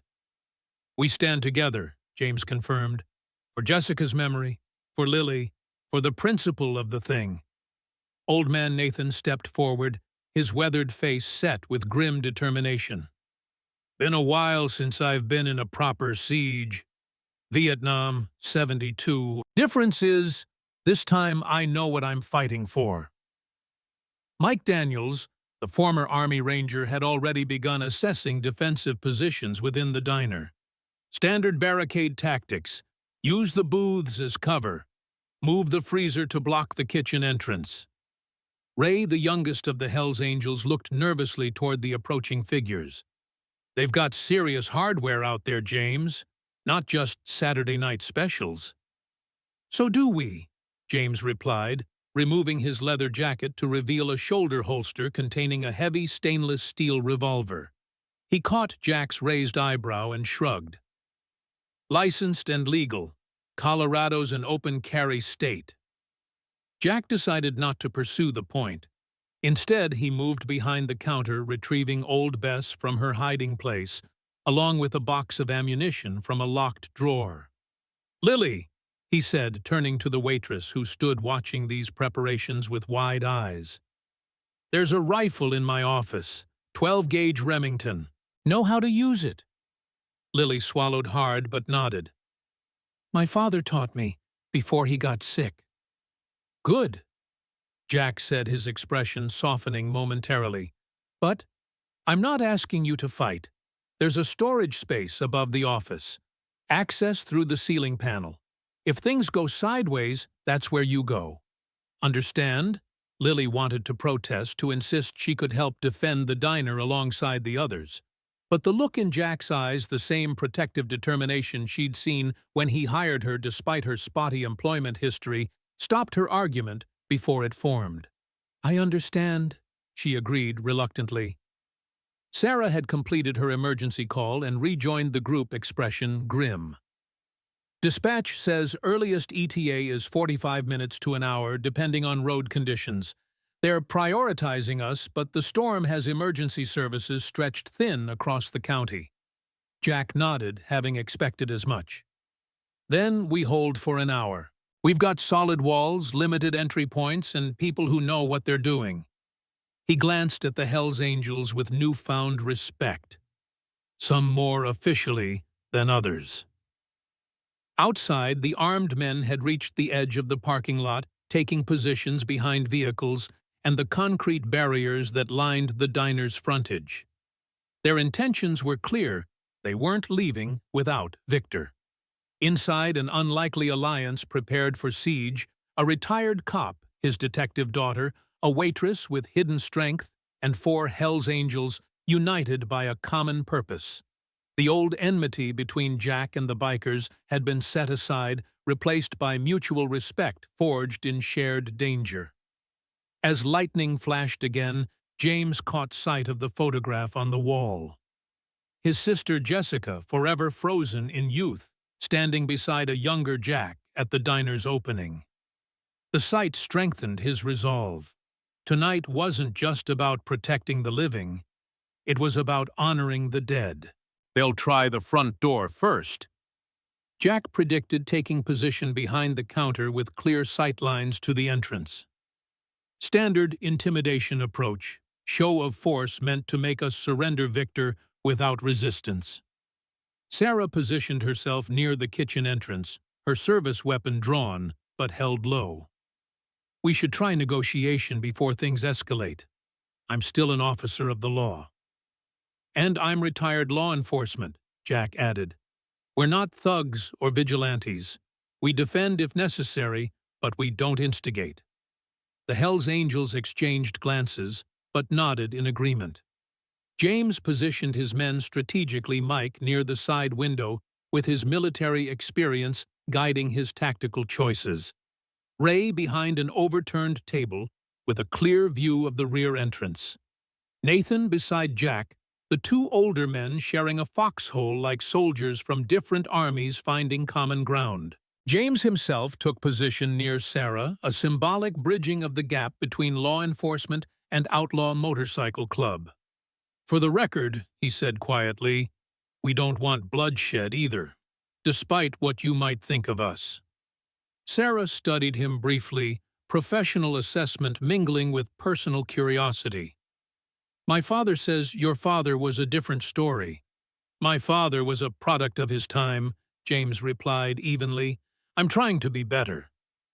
Their conversation was interrupted by a sharp knock at the diner's front door, 3 deliberate raps that cut through the sound of rain and thunder. A voice called through the glass, surprisingly calm and articulate. We know you have Victor Reeves in there. Send him out, and we'll be on our way. No harm, no foul. Jack and Sarah exchanged glances. The reasonable tone was more concerning than threats would have been. It suggested organization and calculation rather than mere thuggish impulse. Denver Police Department, Sarah called back, maintaining her position rather than approaching the door. The man you're asking for is in custody for parole violation and assault. Backup is on the way. I suggest you leave immediately. A pause followed her announcement, then laughter cold and dismissive. 1 cop, 1 retired cop, and some bikers against 8 of us. Those aren't odds I'd bet on, officer. The accuracy of his assessment sent a chill through the room. They'd been watched, their numbers and identities noted, before Victor even entered the diner the second time. This wasn't opportunistic. It was planned. Last chance, the voice continued. Send Victor out, or we come in and get him. And trust me, you don't want that. Jack caught Sarah's eye and shook his head slightly, a warning not to engage further. Years of hostage negotiation had taught him that sometimes dialogue only gave the opposition time to position for attack. His instinct proved correct, as another flash of lightning revealed dark figures moving along the side of the building, using the storm as cover for a flanking maneuver. They're splitting up, Jack warned quietly. Trying to surround us. James nodded, having noticed the same movement. Standard pincer tactic. Hit from multiple angles to divide defenders. The tactical assessment delivered in such similar terms by 2 men from opposite sides of the law might have been amusing in other circumstances. Now it only underscored the gravity of their situation. Lily had moved to the back office as instructed, but lingered in the doorway, unwilling to retreat completely to the storage space above. The rifle Jack had mentioned leaned against the wall beside her, loaded, but not yet in her hands. Part of her wanted to flee to hide until the danger passed. But a stronger part, the part that had survived Ryan's abuse and rebuilt her life afterward, refused to cower, while others risked themselves on her behalf. Outside, the spokesman for Victor's gang associates had stepped back from the door. The change in positioning was subtle, but significant, a tactical withdrawal before assault. They're going to breach, Mike announced from his position, military training evident in his calm assessment. Multiple entry points coordinated. As if confirming his prediction, the power cut out completely, not from storm damage this time, but deliberate sabotage. The emergency lights sputtered, then failed, plunging the diner into near-total darkness, broken only by sporadic lightning flashes. Generator lines been cut, Jack realized. They've been planning this. In the darkness, the defenders adjusted positions by field years of training or hard-won experience, guiding them more surely than sight. Sarah and Jack had both served night patrols. The Hells Angels had their own reasons for comfort in darkness. Only Lily felt truly vulnerable, the rifle now clutched in her hands, more for comfort than practical use in the blackness. "Lily," Jack called softly, "get to the storage space, now." Before she could comply, a tremendous crash shattered the night as the front window imploded under the impact of a thrown object. Glass sprayed across the diner floor, followed immediately by the distinctive metallic clunk of a canister. "Tear gas!" Mike shouted, recognition immediate from his military service. Acrid smoke began filling the diner, visible even in the darkness as it billowed from the hissing canister. The tactical advantage was clear. The defenders would be forced to either endure the debilitating effects or evacuate into the waiting arms of their attackers. "Back room," Jack ordered, covering his mouth and nose with his shirt sleeve. "Everyone fall back." The defenders began a controlled retreat toward the kitchen and office areas, maintaining defensive postures despite the spreading gas. Outside, emboldened by their successful first strike, Victor's associates prepared to breach the weakened perimeter. Sarah, training overriding discomfort, paused to kick the tear gas canister back through the broken window before continuing her retreat. The small victory bought precious seconds as their attackers scattered to avoid their own weapon. In the back office, Jack quickly assessed their options. The rising floodwaters made escape through the rear impossible, while the front remained under hostile control. They were being methodically cornered. "Victor," Jack realized suddenly, "they'll try to free him first." Sarah nodded grimly. "Storage room. We need to secure it." But as they turned toward the hallway leading to Victor's makeshift cell, a splintering crash announced another breach, this time from the kitchen area. Ray shouted a warning, followed by the sharp report of gunfire as the Hells Angels engaged the flanking attackers. "Sarah, stay with Lily," Jack ordered, Old Bess already in his hand, as he moved to support the bikers. "Secure Victor at all costs." Sarah clearly wanted to protest to join the defense, but her training recognized the strategic necessity of protecting their prisoner. She nodded curtly, positioning herself and Lily in the office doorway with clear sightlines to the storage room where Victor was held. The firefight in the kitchen intensified, muzzle flashes, briefly illuminating the chaos as Jack joined the Hells Angels in repelling the intruders. The confined space amplified each gunshot to deafening levels, brass casings tinkling against linoleum in a macabre counterpoint to the violence. Lily stood beside Sarah, the rifle now firmly in her grasp, its weight unfamiliar yet grounding.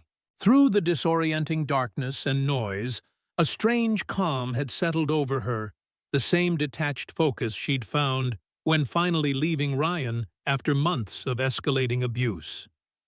Fear remained, but it no longer controlled her actions. "They're moving toward the storage room," she observed, noticing shadows shifting along the hallway connecting the kitchen to the back areas. "Using the gunfight as distraction."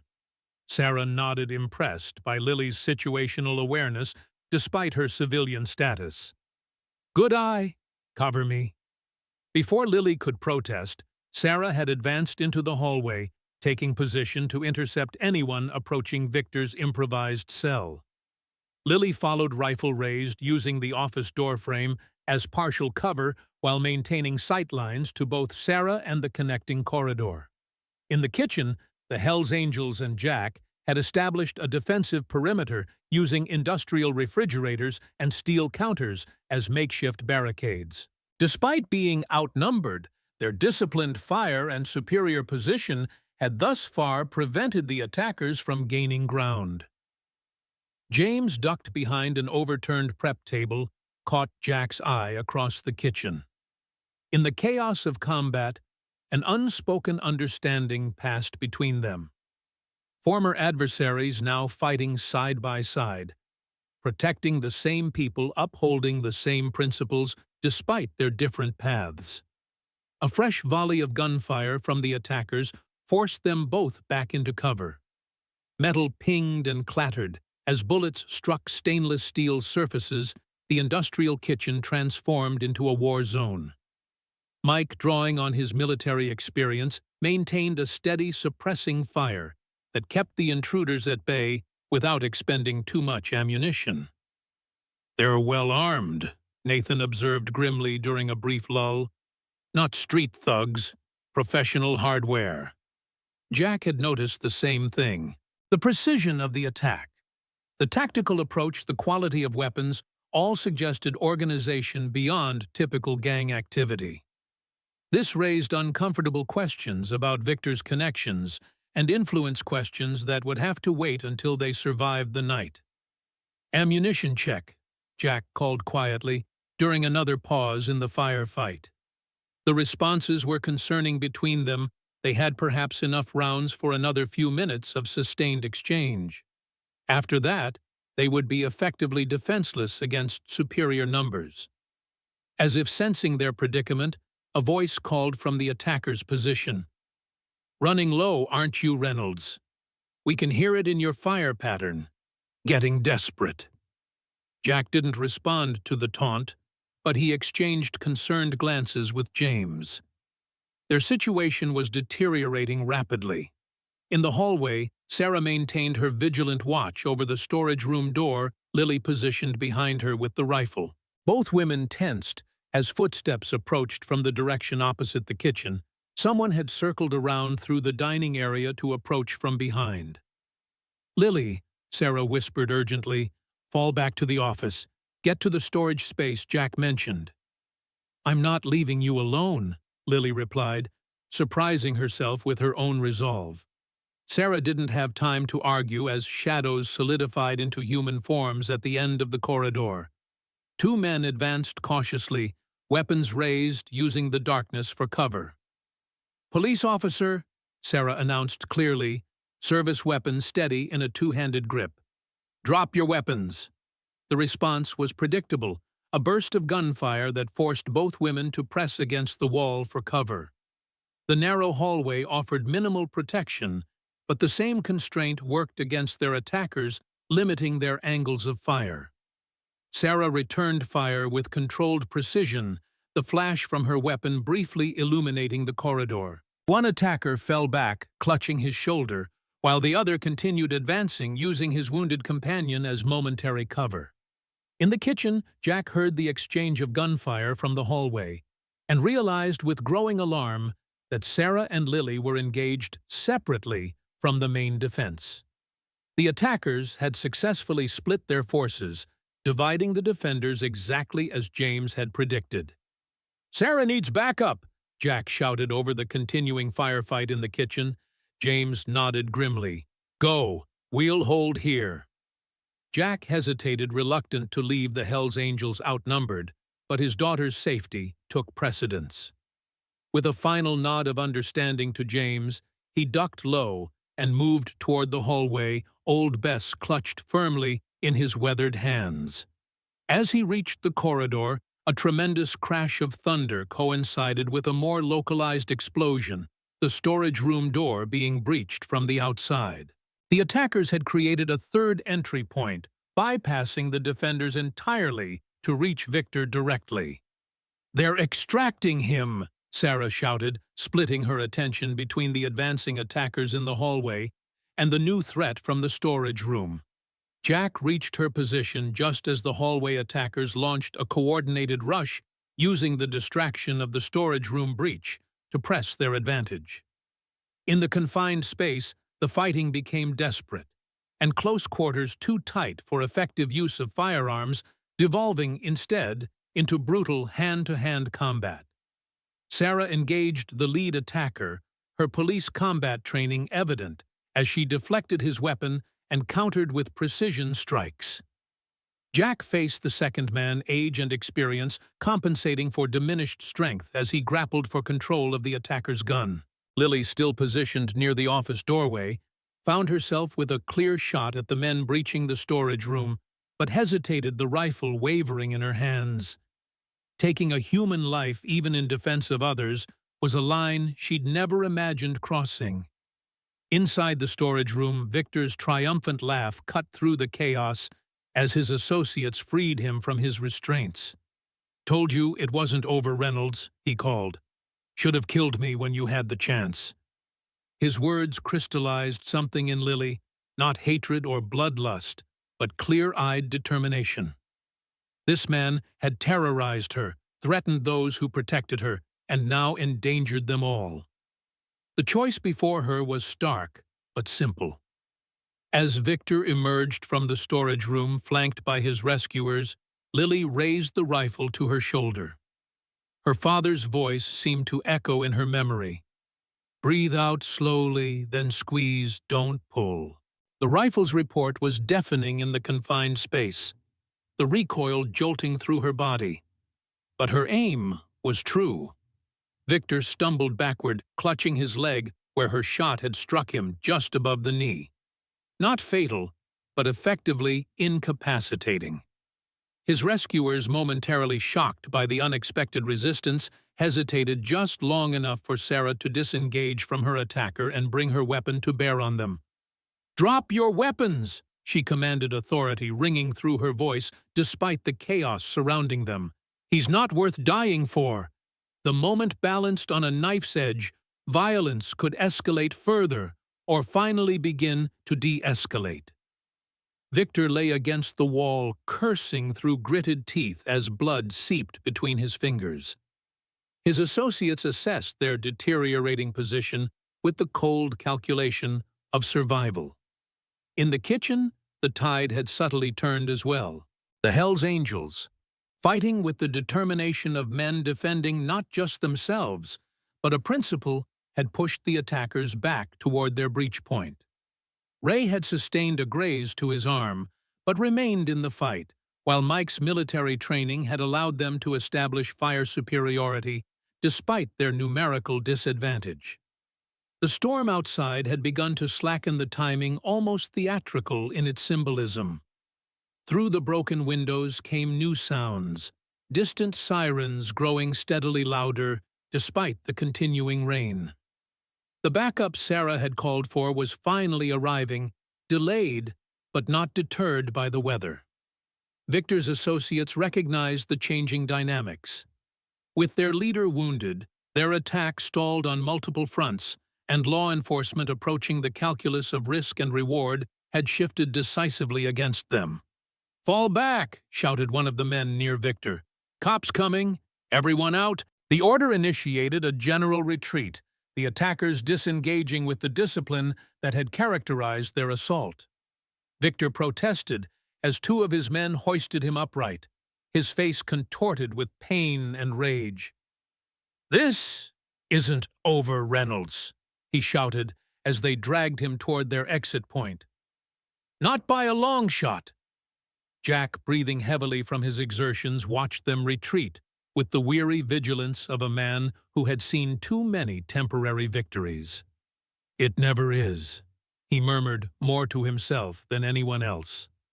As the last of the attackers disappeared into the rainy night, the defenders began to regroup, checking injuries and securing their positions in case of a renewed assault.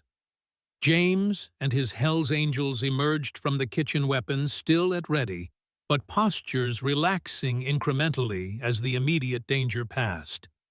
Lily lowered the rifle, hands trembling now that the moment of crisis had passed. The weight of what she'd done, shooting another human being even to protect others, settled over her like a physical burden. Jack approached her, gently taking the weapon with quiet understanding. "You did what you had to do," he said simply. "That's all any of us can ever do." Sarah joined them, holstering her weapon as the sound of sirens grew louder. "Police will be here in minutes. There'll be questions, reports." She looked at the Hells Angels, considering. "Complications." James nodded, understanding the implications. Members of an outlaw motorcycle club involved in a shootout, regardless of the circumstances, would face intense scrutiny. "We'll tell the truth," he said firmly. All of it. We were here as paying customers when the diner was attacked. We defended ourselves and others. Nothing more, nothing less. Jack studied him for a moment, then extended his hand, a gesture that bridged decades of mistrust and antagonism. I'll back that up. Every word. Ems accepted the handshake, his grip firm but not challenging. For Jessica, he said quietly. And for Lily, Jack added, glancing at the waitress, who had shown unexpected courage when it mattered most. As police vehicles began pulling into the rain-soaked parking lot, their lights painting the diner's interior in alternating red and blue, the unlikely allies stood together, a retired cop, his detective daughter, a waitress with hidden strength, and 4 Hell's Angels united by a night of shared danger and unexpected respect. The storm had passed, but all of them understood that Victor's final words weren't empty threats. This confrontation, violent as it had been, was merely the opening skirmish in a larger conflict. Victor would heal, regroup, and return with greater numbers and deeper hatred, but they would be ready. Not as separate individuals with their own isolated battles, but as a united front, forged in the crucible of this night's violence. Guardian angels of different origins, bound by common purpose. Outside, the rain continued to fall gentler, now washing away blood and brass casings with equal indifference. Dawn remained hours away, but something new had already been born in the darkness, an alliance that would change each of them in ways they had yet to fully comprehend. Red and blue lights strobed through the rain-streaked windows of Rusty's diner, casting alternating shadows across walls that still held the acrid scent of gunpowder and tear gas. Outside Denver, police officers secured the perimeter, their movements deliberate and practiced despite the lingering storm. Inside, an uneasy calm had settled over the defenders who had, against considerable odds, repelled the attack. Jack Reynolds stood by the shattered front window, Old Bess holstered beneath his jacket as he watched the police establish their cordon. His weathered face betrayed little emotion, though the tension in his shoulders spoke of a man still braced for trouble. Beside him, Sarah checked her service weapon before securing it, her professional demeanor firmly in place, as she prepared to explain the night's events to her colleagues. "They'll want statements from everyone," she said quietly. "Multiple shooters, hostage situation, civilian involvement. This will generate paperwork for weeks." Jack nodded, unsurprised. "Tell it straight. We defended ourselves against armed attackers trying to free a violent offender. Nothing more, nothing less." Across the diner, James Cooper and his Hell's Angels had gathered near their booth, a tight formation that spoke of years operating as a unit. Despite their injuries, Ray's arm had been bandaged with a diner towel, while Mike nursed what appeared to be bruised ribs. They maintained the alert vigilance of men accustomed to hostile environments. Their weapons had been carefully set aside, visible, but unloaded, a gesture of cooperation with the arriving authorities that didn't quite extend to trust. Lily Parker sat at the counter, Nathan's leather jacket still wrapped around her shoulders. Her hands no longer trembled, though the gravity of the night's events remained etched in her eyes. The rifle she had fired lay on the counter before her, safety engaged, a visible reminder of lines crossed and choices made. She stared at it, expression unreadable, until Jack gently moved it aside. "First time's the hardest," he said quietly, understanding in his voice. "Using a weapon against another person changes things." Lily looked up at him, searching for judgment in his face and finding none. "I shot someone, Jack. I actually shot him." "You protected yourself and others from a man who meant harm," Jack corrected gently. "A man who had already demonstrated his willingness to hurt you, who brought armed accomplices to continue that violence. There's a difference." Before Lily could respond, the diner's damaged front door swung open to admit a tall, authoritative figure in a Denver PD uniform adorned with captain's insignia. Captain Richard Hargrove surveyed the aftermath with the practiced eye of a veteran officer, his gaze lingering on the bullet holes that pockmarked the walls, the overturned furniture, the shattered glass. When his eyes found Sarah, they softened momentarily with relief before hardening again with professional concern. "Detective Reynolds," he acknowledged formally. "Quite a situation you've found yourself in." Sarah straightened the deference of rank, ingrained despite the circumstances. "Captain Hargrove, didn't expect the brass to respond personally. When one of my detectives reports a siege involving multiple armed suspects, I take an interest." Hargrove's gaze swept the room again, pausing briefly on Jack before settling on the Hells Angels. "Interesting company you're keeping tonight." The implication was clear, the suspicion expected. James stepped forward, his posture non-threatening but unapologetic. "We were customers when the attack happened, Captain. Nothing more." "Customers who just happened to be armed," Hargrove observed dryly. "Colorado's an open-carry state," James replied evenly, "and tonight that fact might have saved lives." Jack moved to intervene before tension could escalate. "Captain Hargrove, it's been a few years." Hargrove turned recognition dawning. "Jack Reynolds, should have known you'd be in the middle of this. Retirement not agreeing with you." There was history in the exchange, old conflicts and resolutions that had shaped both men's careers. Jack offered a thin smile. "Retirement's fine. It's unwanted visitors that cause problems." "So I see." Hargrove glanced at the damage again. "Want to tell me what happened here?" Jack gestured toward an undamaged booth. "Let's sit down. It's a complicated story." As the two older officers settled into the booth, Sarah directed the responding officers to secure the scene and begin taking preliminary statements. The well-oiled machinery of police procedure began to restore order to the chaos, cataloging shell casings, photographing damage, documenting injuries. Lily remained at the counter watching the activity with a detachment that suggested emotional exhaustion. She startled slightly when James approached, his movements deliberate to avoid alarming her. "How are you holding up?" he asked, voice pitched low enough that only she could hear. Lily considered the question, looking for the simple answer that would end the conversation quickly. Finding none, she settled for honesty.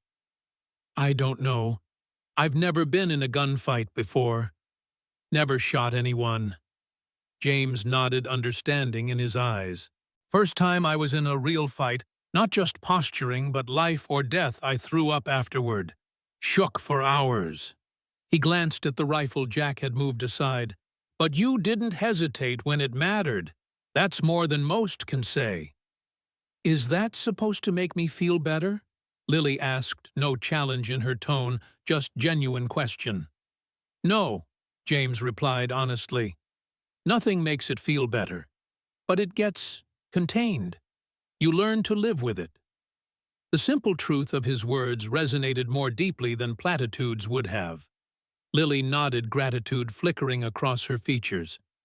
"Thank you for everything tonight." James's gaze drifted to the photograph on the wall, his sister Jessica standing beside a younger Jack. "Some debts can never be repaid," he said quietly. "But tonight, maybe I started trying." Across the diner, Jack and Captain Hargrove had finished their initial discussion. Hargrove rose from his booth, expression thoughtful as he surveyed the unlikely allies who had defended the diner. "Detective Reynolds," he called to Sarah, "secure the scene and complete preliminary statements. I want all principal participants at the station tomorrow morning for formal interviews." His gaze settled on the Hells Angels. "All of them." Sarah nodded acknowledgement as Hargrove turned back to Jack. "Your statement says Victor Reeves was the initial aggressor, both in harassing your waitress and in orchestrating the armed assault to free himself from custody." "That's correct," Jack confirmed. "And you're certain of his identity, The same Victor Reeves you arrested 10 years ago. No doubt whatsoever.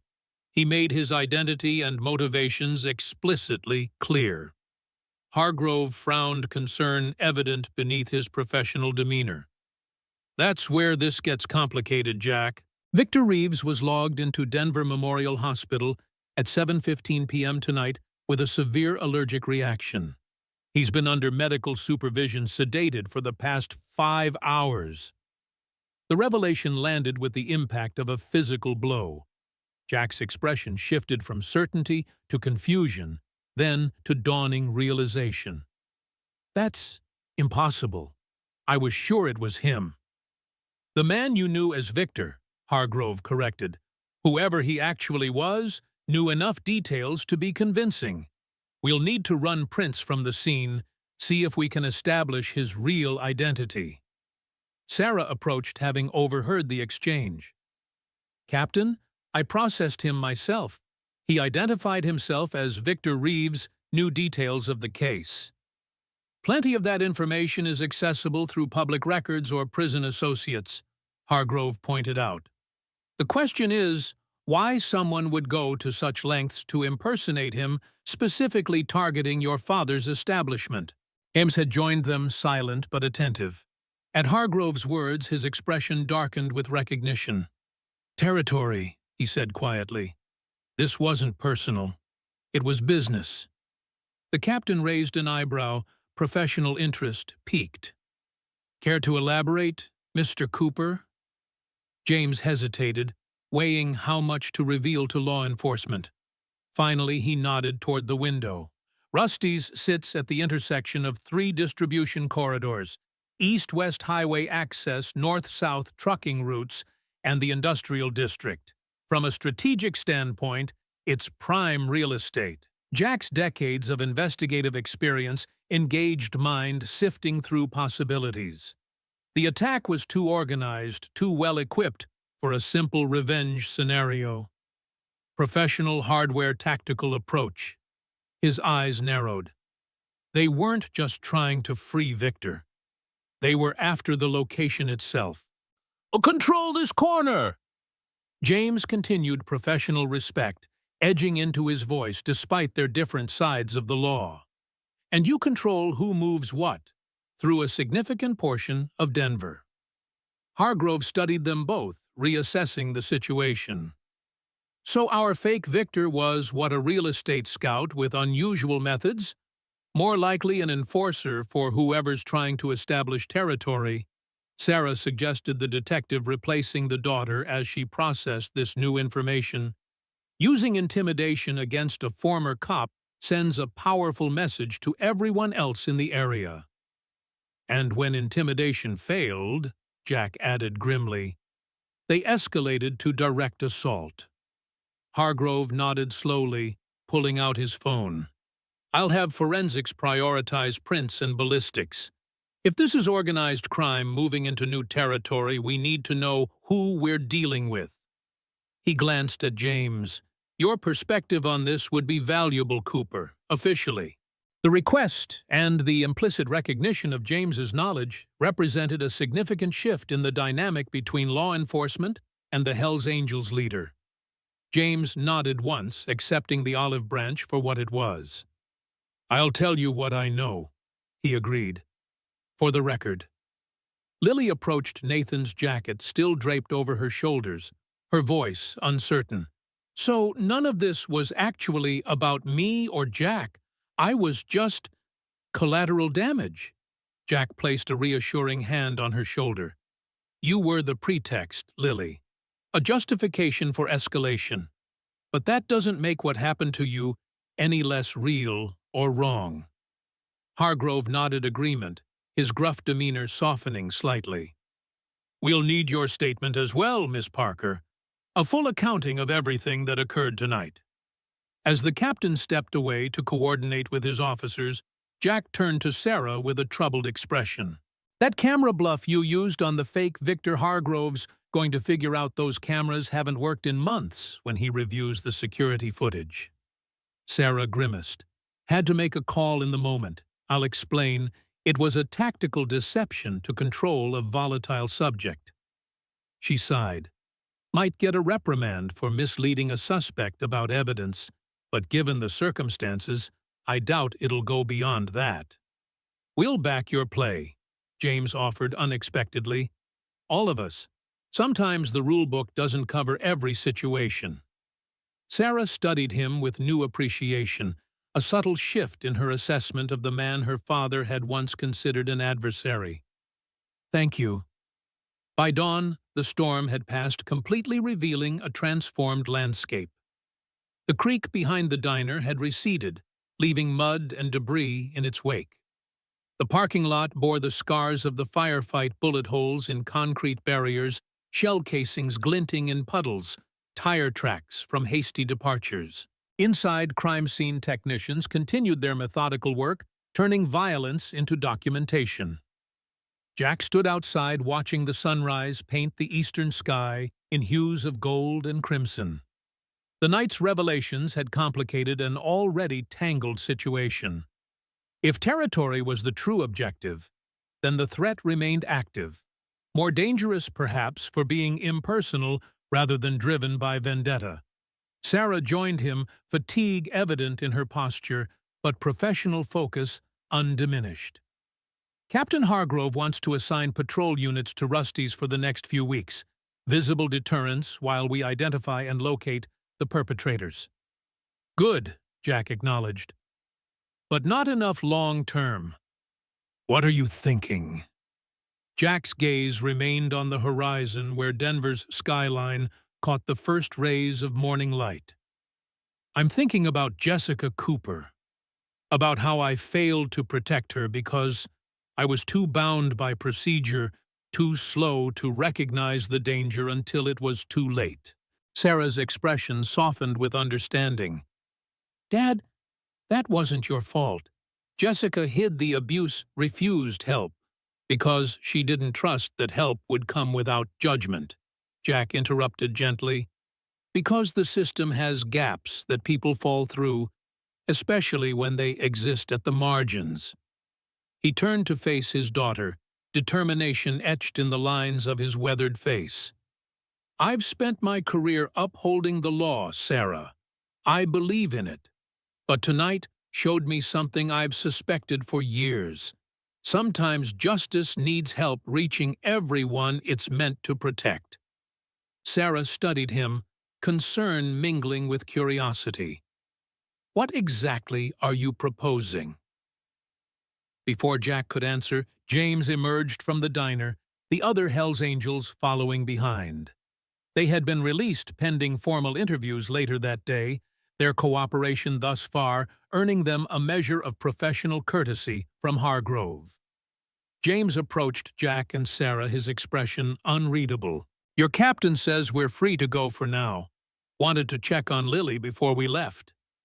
She's inside giving her formal statement, Sarah replied. She's holding up well, all things considered. James nodded satisfaction, evident despite his reserved demeanor. Good. She's stronger than she knows. He hesitated, then extended his hand to Jack.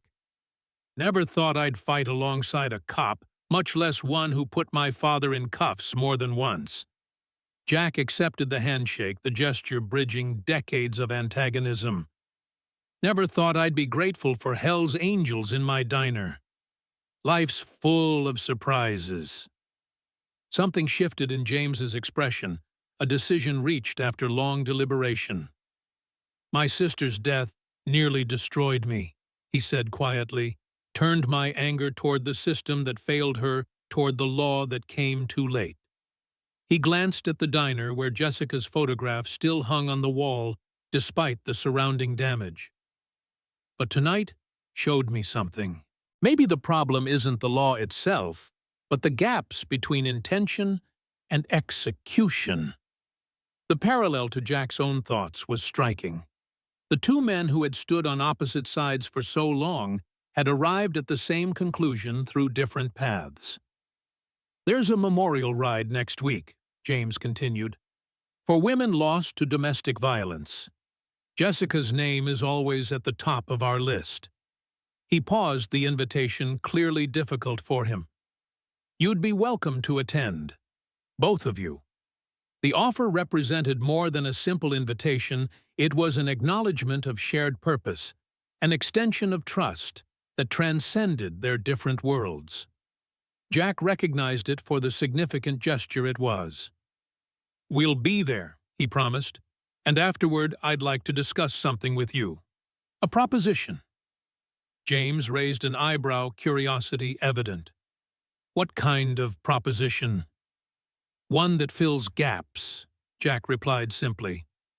"For people like Jessica, like Lily, like all the others who fall between the cracks of the system." Understanding dawned in James's eyes, not the details but the essence of what Jack was suggesting. He nodded once, decisively. "We'll talk." As James and his crew departed, their motorcycles rumbling to life in the morning stillness, Sarah turned to her father with concern evident in her features. "Dad, whatever you're thinking about doing with the Hells Angels is perfectly legal," Jack finished for her. "Just unconventional." Sarah sighed, recognizing the determined set of her father's jaw. "At least tell me you're not planning to become some kind of vigilante in your retirement. The paperwork would be a nightmare." The joke drew a genuine smile from Jack, easing the gravity of the moment. "Nothing so dramatic. Just thinking about community protection, information sharing, creating a network for women who need support outside official channels. A partnership between former law enforcement and reformed outlaws," Sarah summarized, skepticism evident in her tone. "What could possibly go wrong?" "Everything," Jack acknowledged honestly. "But after tonight, I'm more concerned about what could go wrong if we do nothing." Their conversation was interrupted as Lily emerged from the diner, exhaustion evident in her posture, but a new steadiness in her gaze. She had changed into clothes Sarah had brought for her, though she still wore Nathan's leather jacket, the oversized garment somehow looking less out of place on her now. "Statements complete," she announced, approaching them. "Officer Davis said I can go home now, but—" She glanced at the diner with its shattered windows and bullet-riddled walls. "I'm not sure what happens next." Jack placed a reassuring hand on her shoulder. "What happens next is you get some rest. The diner will need repairs before we reopen, so consider it paid leave." "And after that?" Lily asked, the question encompassing more than just employment. Jack's expression softened with understanding. "After that depends on you. No one would blame you for wanting to find another job somewhere with less excitement." Lily considered this, her gaze traveling from the damaged diner to the departing Hells Angels, then back to Jack and Sarah. The night's violence had changed her, as such experiences inevitably did, but the direction of that change remained her choice. "I think," she said slowly, "I'd like to stay, if you'll have me." Relief flickered across Jack's features. "The job's yours for as long as you want it. Though I should warn you, after tonight, Rusty's might attract a different clientele." "Let them come," Lily replied, surprising herself with her own resolve. "I'm not afraid anymore." The simple declaration held profound weight. Jack nodded, respect evident in his eyes. "Go home, Lily. Rest. We'll talk more tomorrow." As Lily departed, Sarah turned to her father, concern reasserting itself. "You really think she'll be okay after everything that happened?" Jack watched Lily's retreating figure, Nathan's leather jacket billowing slightly in the morning breeze. "I think she's stronger than any of us realized, including herself." "Like Jessica could have been," Sarah observed quietly, "with the right support."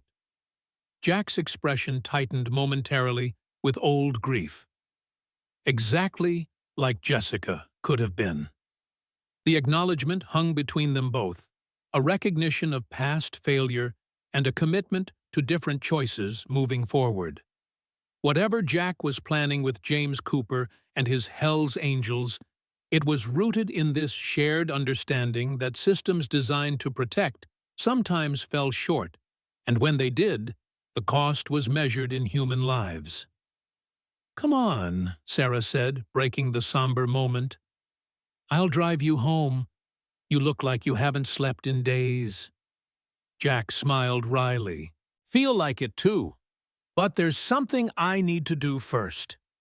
He led Sarah back into the damaged diner, navigating carefully through the crime scene technicians still processing evidence. In the back office, largely untouched by the night's violence, he retrieved a framed photograph from his desk, the original print of Jessica Cooper standing beside him at Rusty's grand opening, her smile bright with hope that would later be extinguished. "For the memorial ride," he explained carefully, wrapping the frame in his jacket.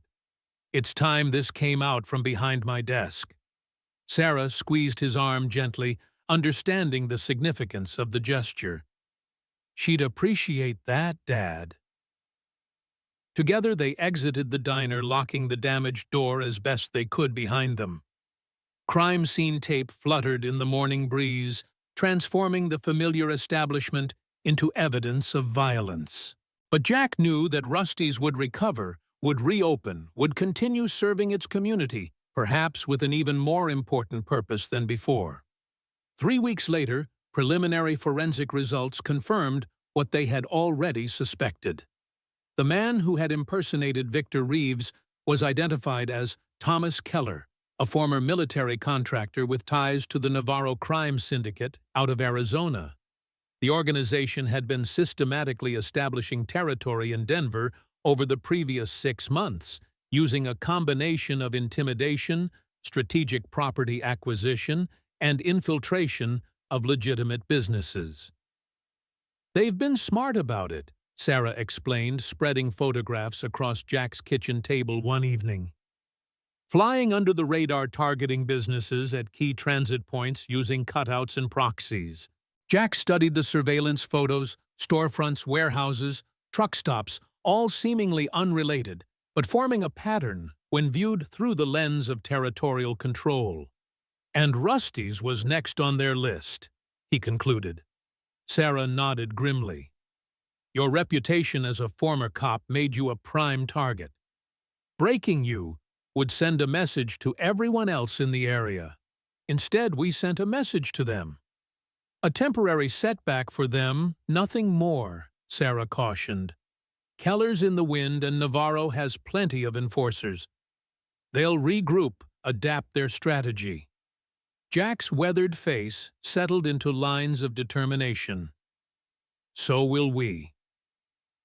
6 months later, Rusty's diner hummed with activity despite the late hour. The bullet holes had been patched windows, replaced furniture, restored physical reminders of that violent night erased through renovation. But other changes remained subtle to casual observers, but significant to those who knew where to look. The corner booth, once simply a preferred spot for Hell's Angels passing through, now held a permanent reserved sign.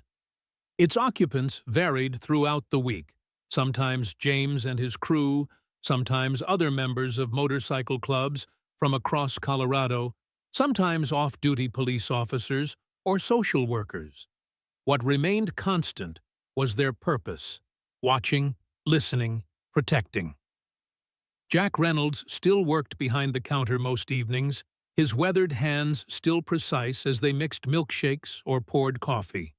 But now a radio sat beside the register, its channel fixed to a private frequency shared by a select network of individuals across Denver, former law enforcement reformed outlaws, domestic violence, counselors, and shelter operators, all coordinating through a system that operated in the spaces between official response. On the wall, where Jessica's photograph had hung, alone a memorial board now displayed dozens of pictures, women lost to violence, their memories preserved not just in grief, but in purpose. Beside it, a discreet sign provided a phone number, not 911, but a direct line to what had become known informally as the Guardian Angels Network. Lily Parker moved through the diner with newfound confidence, serving customers with the same professional courtesy, but now carrying herself with the assurance of someone who had faced danger and emerged stronger. The scar on her arm remained hidden beneath her sleeve, but she no longer felt the need to conceal it from view. When off-duty, it was part of her story, not its conclusion. The bell above the door chimed as Sarah Reynolds entered, still in her detective's attire after a long shift. She nodded to several off-duty officers sitting at the counter before joining her father behind it. "How was the interview?" Jack asked quietly, placing a cup of coffee before her without being asked. Sarah glanced around to ensure privacy before answering. "The Davis woman is safe at the shelter. Her statement gives us enough to hold her husband for at least 48 hours. She sipped her coffee, expression turning concerned. "But his brother has connections. Bail will be posted quickly." Jack nodded, unsurprised. "James already knows. His people will keep watch on the shelter, rotate with our volunteers. If the brother makes a move, we'll know." "This partnership still makes me nervous, Dad," Sarah admitted, though without the vehemence that had characterized her initial reactions to the Guardian Angels Network. "Walking the line between legal protection and necessary intervention," Jack supplied, "and we're careful about that line. Information sharing, presence, deterrence, all perfectly legal. We leave the arrests to you and your colleagues." Sarah couldn't argue with the results. In the months since the Guardian Angels Network had begun operating, rates of repeated domestic violence had dropped measurably in their coverage areas. Women who might have fallen through systemic cracks found support, protection, and pathways to safety that hadn't existed before. "The captain's starting to ask questions," she noted, "about how we're getting such detailed intelligence on potential domestic situations before they escalate." Jack smiled slightly. "Hargrove's a good cop, always has been, but he's bound by procedure, by what can be proven in court. While you and your motorcycle gang friends operate on instinct and rumor." Sarah finished, though without real criticism. "Information comes in many forms," Jack acknowledged. "Some admissible in court, some just knowing. Between my old contacts and James's network, we hear things, act on them before they become statistics." And the bell chimed again as James Cooper entered, flanked by Mike and Ray. The three men nodded respectfully to Sarah before taking their reserved booth. Regular customers barely glanced up anymore. The sight of Hell's Angels patches in Rusty's diner had become commonplace, accepted, even reassuring to those who understood their purpose. Jack wiped his hands on a towel and gestured for Lily to take over the counter. "Sarah, walk with me a minute." He led his daughter to the Hell's Angels booth, where James made room for them to sit. The four men and two law enforcement officers, current and former, formed an unlikely council, but one united by shared purpose. "Davis' situation is contained for now," Jack began without preamble. "But Sarah says the brother will be a problem." James nodded, having already received this information through his own channels. "We've got people watching his usual haunts. First sign, he's moving toward the shelter we call it in." He glanced at Sarah. "To official channels, of course." Sarah acknowledged this with a nod, the professional detachment in her expression belied by the gratitude in her eyes. "I appreciate the assistance. Just remember, observation only." "Always," James assured her, though something in his tone suggested capabilities held in reserve if observation proved insufficient. Jack changed the subject smoothly. "Memorial Ride raised $30,000 for the women's shelter last week, double last year's total." Pride flickered across James's features. "Having police department participation helped. Legitimacy matters." He glanced toward the memorial wall where Jessica's photograph remained at the center. She'd be surprised to see cops and angels riding side by side in her name. She'd be proud, Jack corrected gently, of what her memory has accomplished. Sarah watched the interaction with quiet amazement. 6 months ago, such a scene would have been unimaginable. Her father and James Cooper conferring as allies, their traditional animosity transformed into mutual respect. The night of violence at Rusty's had changed them all, creating connections that transcended old boundaries. Across the diner, Lily served customers with practiced efficiency, occasionally glancing toward the meeting in the corner booth. 6 months ago, she had been a victim, first of Ryan's abuse, then of Keller's harassment and violence. Now she stood as a survivor, a protector in her own right. 2 nights each week, she volunteered at the women's shelter, sharing her story with others still trapped in cycles of fear and abuse. Thomas Keller remained at large, his last confirmed sighting in Phoenix, suggesting he had returned to the Navarro Syndicate's home territory. The assault on Rusty's had failed spectacularly, backfiring in ways neither Keller nor his employers could have anticipated. Rather than intimidating the neighborhood, they had catalyzed the formation of a network that now actively worked against their territorial ambitions, sharing intelligence with both law enforcement and community leaders. As the meeting concluded, Jack returned to the counter, retrieving something from beneath it.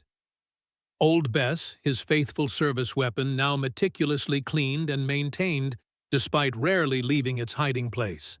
The Colt .45 represented decades of his life dedicated to protection and service, a tangible connection to oaths sworn and upheld. "Still keeping her close?" Lily asked, noticing the familiar ritual. Jack nodded, returning the weapon to its secure location. "Some habits don't retire when you do." His gaze swept across the busy diner, the diverse clientele, the Hells Angels in their corner booth, Sarah conferring with James about some matter requiring both their expertise. Besides, old tools sometimes find new purposes. Lily followed his gaze, understanding the metaphor. The Guardian Angels Network. Not exactly what you planned for your retirement, I'm guessing. Not even close, Jack admitted with a wry smile. But then the best purposes often find us, not the other way around. Their conversation was interrupted as the diner's private phone line rang, the dedicated number known only to those within the Guardian Angels network. Jack answered it, his expression turning serious as he listened to the caller. "Understood. We'll have someone there in 15 minutes. He hung up and immediately caught James's attention with a subtle gesture. The Hells Angels leader approached the counter, instantly alert to the shift in atmosphere. "Trouble. Possible situation at the East Side Apartments. Woman called the hotline, says her ex is circling the building despite restraining order. Police have been called, but response time estimated at 30 minutes minimum due to activity downtown." Here James nodded, already reaching for his jacket. "Mike and Ray will head over, maintain observation until officers arrive. No intervention unless immediate danger presents. I'll call Sarah, see if she can expedite response," Jack added, already reaching for his personal phone. The coordinated reaction happened smoothly, without drama or fanfare. A well-oiled machine born of necessity and common purpose. Lily watched the exchange with quiet pride, understanding that while her own trauma could never be erased, it had become the catalyst for something larger than herself. As Mike and Ray departed on their urgent mission, James lingered at the counter, his gaze finding the memorial wall with its dozens of photographs, lives lost but not forgotten. "We can't save them all," he acknowledged quietly, the admission carrying the weight of personal failure despite their successes. "Jessica, all the others already gone." "No," Jack agreed, following his gaze to the memorial. "But we can honor them by saving the ones we can reach now." He placed a hand on James's shoulder, a gesture of solidarity between men who had found unexpected brotherhood in shared purpose. "One at a time, if necessary." The simple philosophy encapsulated everything the Guardian Angels Network represented, not grandiose visions of societal transformation, but practical, immediate protection for individuals caught in dangerous circumstances. Not perfect justice, but necessary intervention. Not changing the world, but changing individual worlds through presence and commitment. Later that night, after closing, Jack stood alone in the quiet diner, wiping down the counter with practiced motions. His gaze drifted to Jessica's photograph on the memorial wall. Her smile frozen in time, a life cut short, that now inspired protection for countless others. "We're making a difference, Jessica," he said softly to the empty room. "Not perfect, not enough, but something real." He reached beneath the counter one last time that night, hand resting briefly on Old Bess, before moving to the light switch. The oath he had taken as a young police officer echoed in his mind, words that had shaped his life and now extended beyond career into purpose. To protect and to serve. Some oaths, Jack Reynolds had discovered, never expired at all. The end.